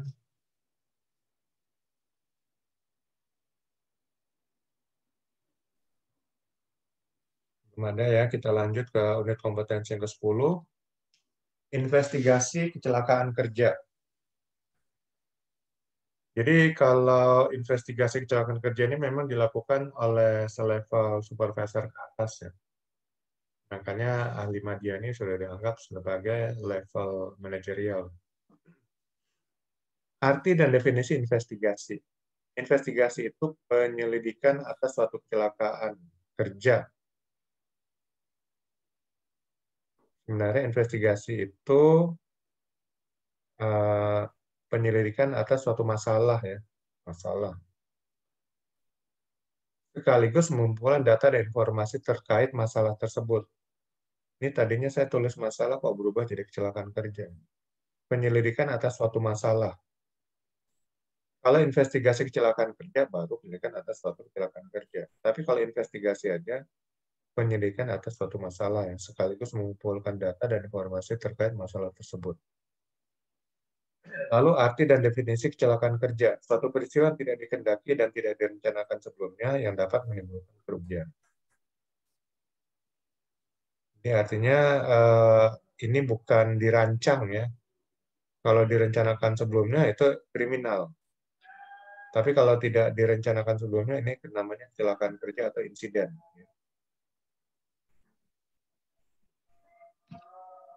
Nah, ini definisi kecelakaan kerja terbalik nih. Jadi saya terbalik ini. Ini penyelidikan atas suatu kecelakaan kerja. Nah, ini harusnya di sini tadi. Ya, ini info aja buat Bapak-Bapak. Penyelidikan atas suatu kecelakaan kerja. Nah, kalau masalah yang di sini, ini tertukar. Kalau definisi investigasi kecelakaan kerja, penyelidikan atas suatu kecelakaan kerja, bukan masalah-masalah yang tadi itu investigasi aja. Sekaligus mengumpulkan data dan informasi terkait kecelakaan kerja tersebut. Ya. Dan sini terkait masalah tersebut. Ini yang ketukar nih. Masa kecelakaan kerja dengan masalah, kalau di sini masalah dengan kecelakaan kerja. Balik-balik. Kemudian manfaat investigasi kecelakaan kerja. Mengetahui data dan informasi terkait kecelakaan kerja tersebut, sehingga dapat dicari akar penyebab untuk dapat dikendalikan agar kecelakaan kerja serupa tidak terjadi lagi. Jadi sebenarnya investigasi kecelakaan kerja itu supaya nggak terjadi kecelakaan serupa ya.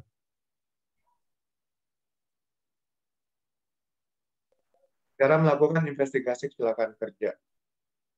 Langsung ke TKP, tempat kejadian perkara. Kemudian beri safety line, lalu kumpulkan data dan informasi di TKP termasuk wawancara saksi-saksi dan membuat foto-foto. Lalu kumpulkan data-data lainnya terkait korban dan alat yang berhubungan dengan insiden tersebut. Kemudian analisa data dan informasi yang telah dikumpulkan, bangun pohon analisa sehingga kita bisa menemukan root cause atau akar penyebab. Jadi pohon analisa itu apapun jenis namanya ya, kita mulai daripada di ultimate event atau kecelakaan itu sendiri. Lalu kita buat pertanyaan, kenapa bisa terjadi ini? Ini lalu berdasarkan data yang kita punya ya. Lalu tanya lagi ke bawah, kenapa ini bisa terjadi? Terus sampai akhirnya nggak ada data lagi. Biasanya root cause-nya itu yang di ujung-ujungnya itu paling bawah. Nah, lalu kalau kita udah dapat berapa root cause, ya kita lihat aja root cause mana yang paling signifikan ya. Itulah yang kita jadikan sebagai kambing hitam ya, sebagai akar penyebab. Ya, cara mencari root cause. Kemudian buat rekomendasi untuk solusi agar kecelakaan serupa tidak terjadi lagi. Ya, kalau sudah tahu semua data sudah terkumpul, kita analisa, kita sudah tahu root cause-nya, ini kita bisa buat rekomendasi ya, untuk solusi. Nah, kalau kita berada dalam satu tim ya sama-sama nih brainstorming, rekomendasinya dikumpulin. Jadi muncullah 3 rekomendasi utama. Nanti diambil suara mana yang terbaik. Nah, gitu. Kalau satu tim, kalau sendiri aja ya kita bisa langsung tentukan mana rekomendasi terbaik yang akan kita usulkan. Kemudian membuat laporan investigasi kecelakaan kerja. Buat laporan berdasarkan data dan informasi, serta hasil analisa dan rekomendasi yang diberikan. Lalu buat kronologi kecelakaan kerja tersebut. Kemudian jelaskan dan laporkan root cause-nya, perilaku tidak aman atau unsafe act-nya, kondisi tidak aman atau unsafe condition, penyebab dasar dan penyebab langsung dari kecelakaan kerja tersebut. Jadi sebenarnya udah nih root cause, jadi penyebab dasar nggak usah, penyebab langsung. Penyebab langsung sebenarnya juga adalah unsafe condition ya. Jadi nanti kita lihat aja apakah nggak perlu diulang-ulang lagi atau gimana. Kemudian jelaskan dan laporkan rekomendasi yang diberikan. Jadi setelah kita memberikan rekomendasi, kita jelaskan alasan kita memberikan rekomendasi tersebut ya, kita uraikan. Ya inilah buat laporannya. Kalau ini cara melakukan investigasi kecelakaan kerja. Kemudian membuat rekomendasi hasil investigasi kecelakaan kerja. Rekomendasi dibuat setelah menganalisa data dan informasi terkait kecelakaan kerja yang mempertimbangkan efektivitas dan efisiensi dalam melakukan pengendalian kecelakaan kerja tersebut dan preventive action ya, atau tindakan pencegahan agar tidak terjadi lagi insiden serupa di masa mendatang. Itu jadi pertimbangan kita membuat rekomendasi adalah efektivitas ya untuk mengendalikan kecelakaan kerja tersebut dan untuk preventive action agar tidak terjadi lagi di masa mendatang.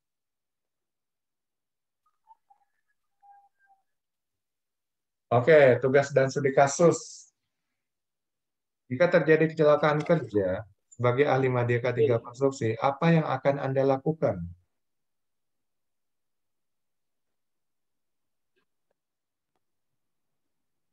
Berarti SOP dulu Pak Mario. Nah, Lalu setelah SOP berarti kita kontak ambulan terdekat untuk dibawa ke rumah sakit. Kita data dulu, kita safety apa? Kita polisi line apa namanya safety headline dulu ya Pak Mario. Kira-kira seperti itu. Ada yang tambahkan lah Pak Rudi.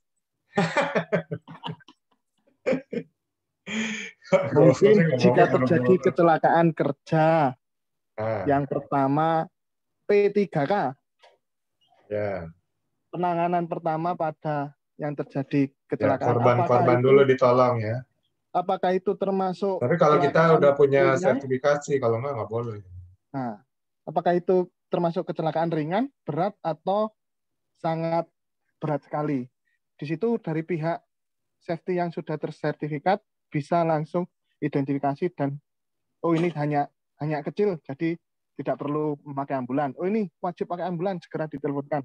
Setelah itu baru investigasi mengapa terjadi kecelakaan kerja. Seperti itu, Pak. Sekarang pertanyaan investigasinya, Pak. Oh, apa yang Anda lakukan Investigasi. sebagai ahli mana? Ya itu kita investigasi. Ya, Yang pertama gimana itu caranya? antara alat kerjanya kah, atau material Orang. kerjanya, atau lokasi kerjanya yang tidak memungkinkan atau tidak safety. Oke. Jadi kalau kita investigasi, kan mungkin ada saksi-saksi korban. Nah, saksi korban itu orang yang melihat atau mendengar langsung kejadian kecelakaan ya. Bukan yang CCTV, mendengar Pak. dari orang lain. Ceritanya begini.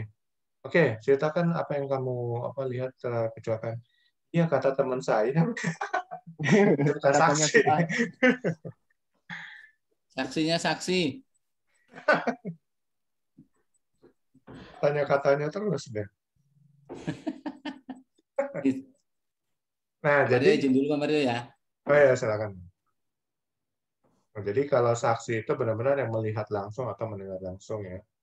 Dan kemudian kita kumpulin data dari dia. Dan saat kita wawancara juga mungkin kita bicaranya jangan terlalu kasar ya, terlalu menekan. Ibaratnya kita akan mendapat data sampah. Ya. Orang ini mikir wah arogan banget nih orang, udah gue bohong-bohongin aja nanti nih. Yang kita catat tuh data sampah semua. Jadi benar-benar sopan ya, benar-benar apa? Ya usahakan lah gimana caranya supaya mereka bisa kerjasama dengan baik. Ya kita bisa mendapatkan data, terus kita catat nomor teleponnya. Kalau kita perlu info lebih lanjut, mungkin izinkanlah kita untuk nelpon dia gitu kan. Dan kemudian dia tanda tangan, ya kita sudah bikin di satu kertas kesaksiannya dia akan tanda tangan. Karena ini perlu ya, jangan sampai kita bikin ilusi ya, opini kita sendiri. Ini benar-benar kesaksian dari orang gitu ya, saksi yang melihat dan mendengar langsung. Jadi nggak sembarangan karena kita bicara bukti konkret ya, bahwa bukan kita yang buat karang-karangan data-data itu. Juga waktu kita melihat data-data sekitar lokasi kejadian, ya kita foto-foto lah ya semuanya. Kalau saksi korban masih sadar, ya mungkin bisa kita langsung minta data-data dari dia. Tapi kalau dia terluka cukup parah, ya kita berikan pertolongan. Kalau kita memang memiliki kemampuan, memiliki sertifikasi sebagai petugas P3K, berikan pertolongan pertama dulu, lalu segera calling emergency response team untuk memberikan pertolongan atau rumah sakit terdekat. Jadi setelah itu mungkin kita kumpulkan data-data lainnya. Dan untuk data lanjutan mungkin kita bisa minta dari HRD terkait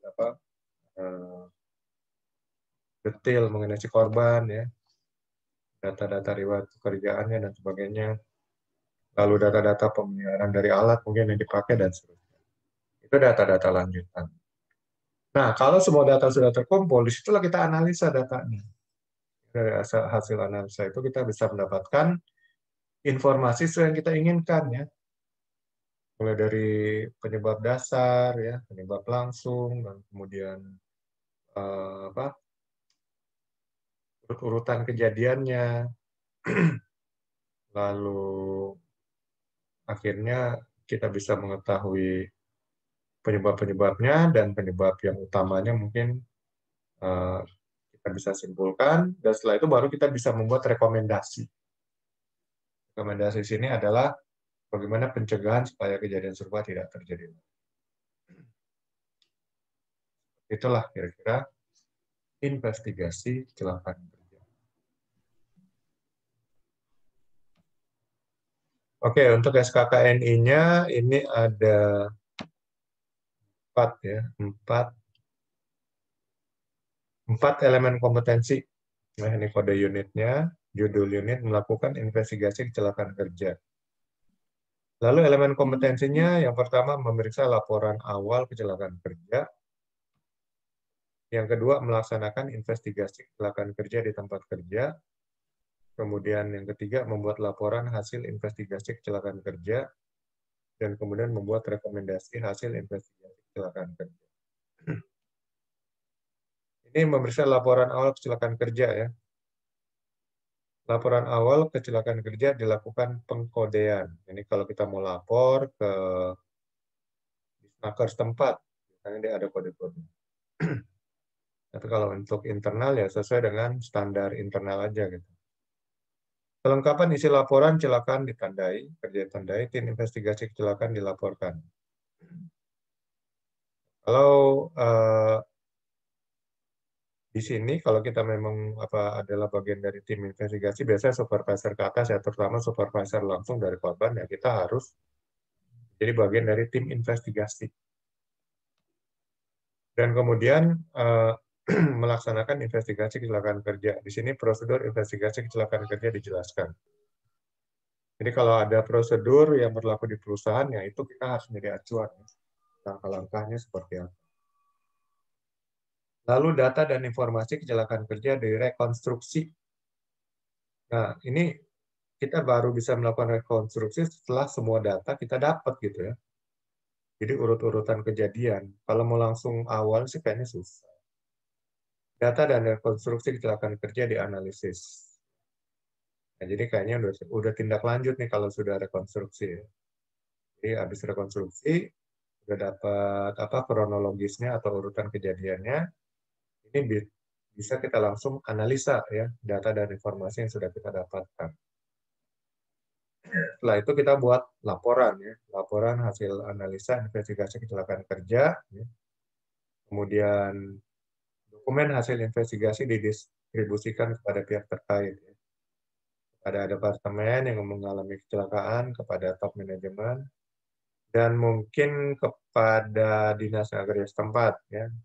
Tapi kalau di Snaker itu laporannya sesuai dengan form mereka ya.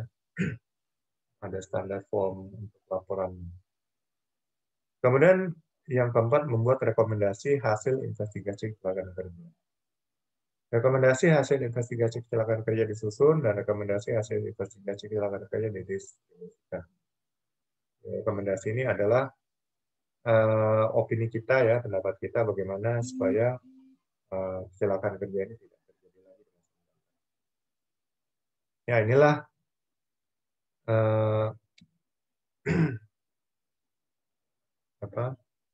unit kompetensi yang ke-10 yang terakhir. Jadi kita sudah bahas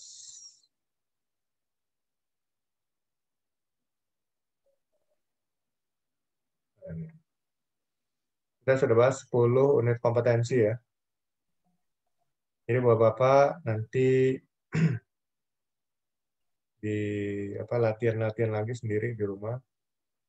Bagaimana cara melakukan komunikasi, menyusun rencana K3, menyusun program pelatihan K3, menyusun rencana tanggap darurat, ya kemudian menyusun kriteria evaluasi penerapan K3 konstruksi, melakukan evaluasi sasaran dan program K3, melakukan audit internal SMK3, melakukan evaluasi hasil inspeksi K3 di lapangan, melakukan investigasi kecelakaan kerja, dan menganalisis penerapan peraturan perundang-undangan yang terkait dengan K3 konstruksi. 10 unit kompetensi ini harus benar-benar dikuasai, dipahami, latihan-latihan ya, sembari menunggu jadwal untuk uji kompetensi. Sehingga waktu uji kompetensi bisa lebih pede, percaya diri, dan mampu menjawab pertanyaan-pertanyaan dengan tepat dan benar ya.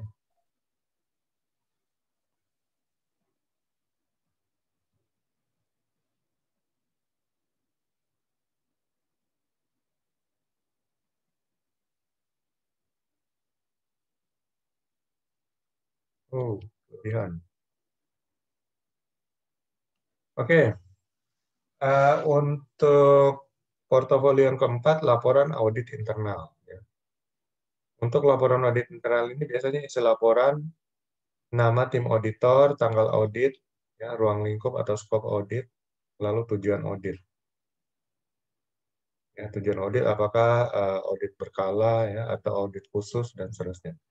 Lalu untuk di kolomnya kita buat kolom-kolom nomor, lalu sebelahnya deskripsi unit, lalu sebelahnya temuan audit, lalu rujukan ketidaksesuaian, ya, kemudian tindak lanjutnya, lalu catatan atau keterangan. Jadi nanti kalau ada temuan kita tulis satu, umumnya deskripsi audit, audit di departemen ini, ya kemudian mengenai masalah ini, temuannya adalah ini. Tidak sesuai dengan regulasi, umpamanya kriteria audit dari SMK 3 sekian. Ya. Tindak lanjutnya seperti apa nih? Ya, kita rekomendasikan segera di closing mungkin atau apa gitu kan. Lalu catatan keterangan kita mungkin ada catatan tambahan yang perlu disampaikan, tulis di kolom catatan atau keterangan. Lalu paling bawah setelah semuanya kita tulis mengenai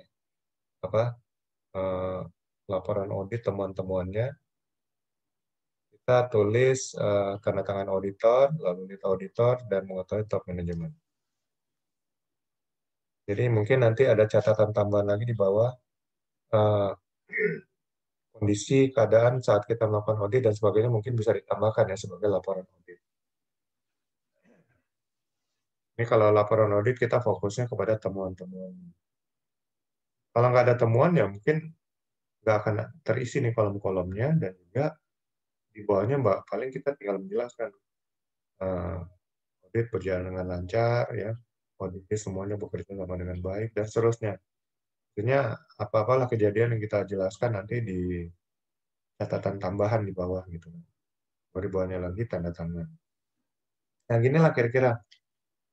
Jadi, setelah kalau di perusahaan Bapak ada format laporan audit, ya pakai itu gitu. Ini saya hanya memberi bantuan kalau belum punya format laporan audit internal. Kemudian untuk laporan inspeksi tempat kerja, isi laporan ya sama, ini kalau ini inspektor ya, tanggal inspeksi, lokasi inspeksi, lalu buat kolom ya, nomor, lalu deskripsi ya, atau apa yang diinspeksi, objek inspeksi, temuannya apa, tindak lanjutnya bagaimana, dan mungkin ada catatan atau keterangan. Lalu lanjut nomor 2, nomor 3 kalau ada teman-teman selanjutnya. Baru di bawahnya tanda tangan ya inspektor plus nama, lalu ketua tim inspeksi dan mengetahui top manajemen. Kalau format sudah ada di tempat kerja masing-masing, ya pakai format laporan inspeksi ya masing-masing. Kemudian laporan perencanaan program K3. Isi laporan nama pembuat, nama program, tanggal dibuat, tujuan program dibuat ya. Kemudian penjelasan singkat tentang program. Cara kerja program, cara mengelola program, cara evaluasi dan penilaian program. Lalu tanda tangan di bawah pembuat program ya, plus nama, ketua tim program jika ada, dan mengetahui top manajemen. Nah ini ya, untuk program K3, ya programnya apa aja lah. Mungkin program Zero Accident, ya, program Reward and Punishment, dan seterusnya. Lalu laporan evaluasi dan tindak lanjut program K3. Nah, ini isi laporannya mungkin kita ada nama pembuat laporan, tanggal laporan, tujuan laporan, lalu kolom-kolom ya, nomor, nama program K3, penjelasan program K3, hasil evaluasi, rekomendasi tindak lanjut, dan catatan atau keterangan. Baru di bawah tanda tangan. Ya, kira-kira gini aja lah, sebenarnya simpel aja kalau mau buat form-form portfolio, dokumen portfolio ini. Tapi kalau di perusahaan sudah ada, ya udah tinggal dibuat aja pakai yang sudah ada.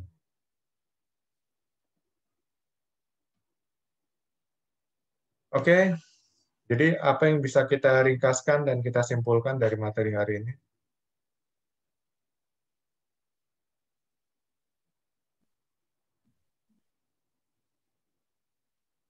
Kalau saya sih bisa melihat bahwa dari 10 elemen kompetensi ini,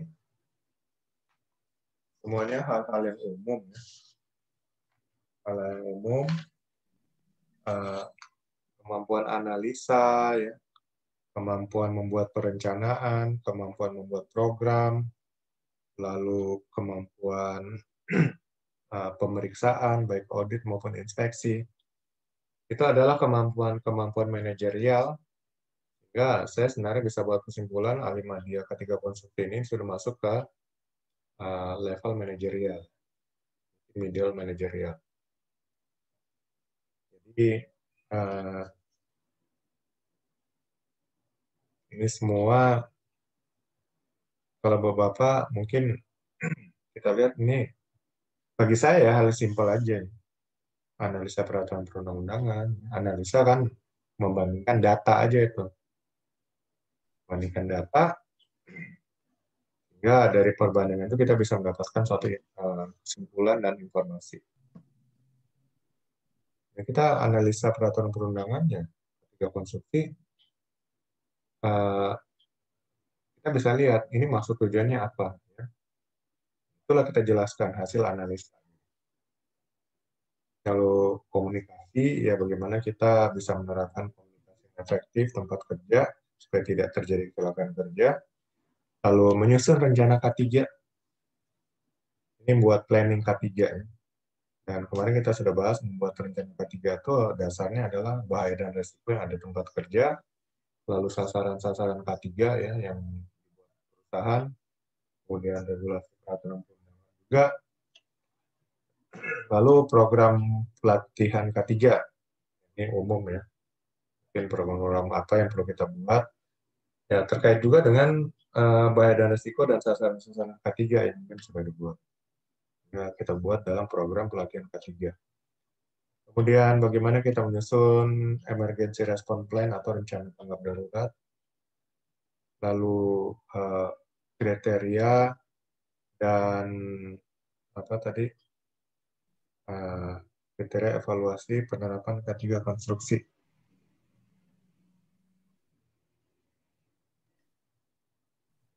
Indikator ya, kriteria dan indikator evaluasi penerapan K3 konstruksi.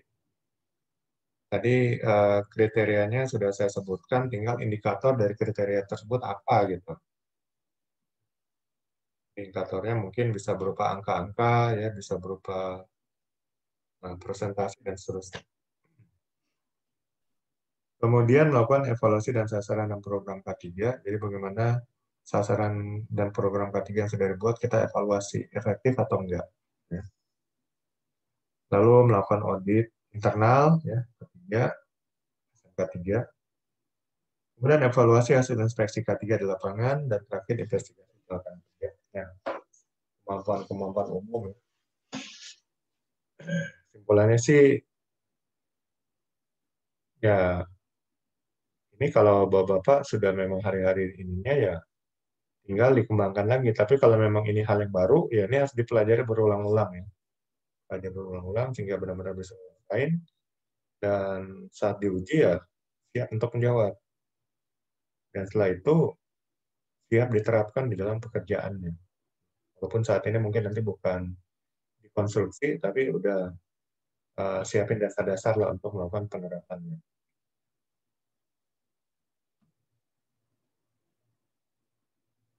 Nah, ini ada PR ya untuk latihan dan studi kasus. Kemarin juga ada PR ya. Kalau kemarin PR-nya ringkasan kesimpulan materi hari pertama, lalu materi ringkasan kesimpulan hari kedua. Jadi nanti dikumpulin ke Mbak Elis saja, Elizabeth. Kita japri ke dia. Ini buat sebagai bukti bahwa ikut diklat gitu. Lalu untuk hari ketiga ini ada tambahan. Ya. Sebagai seorang Alimadya K3 konstruksi, maka apakah yang akan Anda lakukan jika Anda bekerja di sebuah proyek konstruksi yang membangun gedung bertingkat di sebuah kota besar? Jelaskan dengan detail aktivitas yang akan Anda lakukan. Jadi datanya hanya proyek konstruksi gedung bertingkat sebuah kota besar, dan Anda sebagai ahli media ketika konstruksi. Tugas dan pertanyaan, apa yang akan Anda lakukan? Nah, kalau Anda sudah memahami semua materi sini, Anda ngerti apa yang akan Anda lakukan ya. Jadi ini PR ya, dua ini. Lalu PR hari pertama dan kemarin ya ringkasan ya, kesimpulan hari pertama dan hari kedua.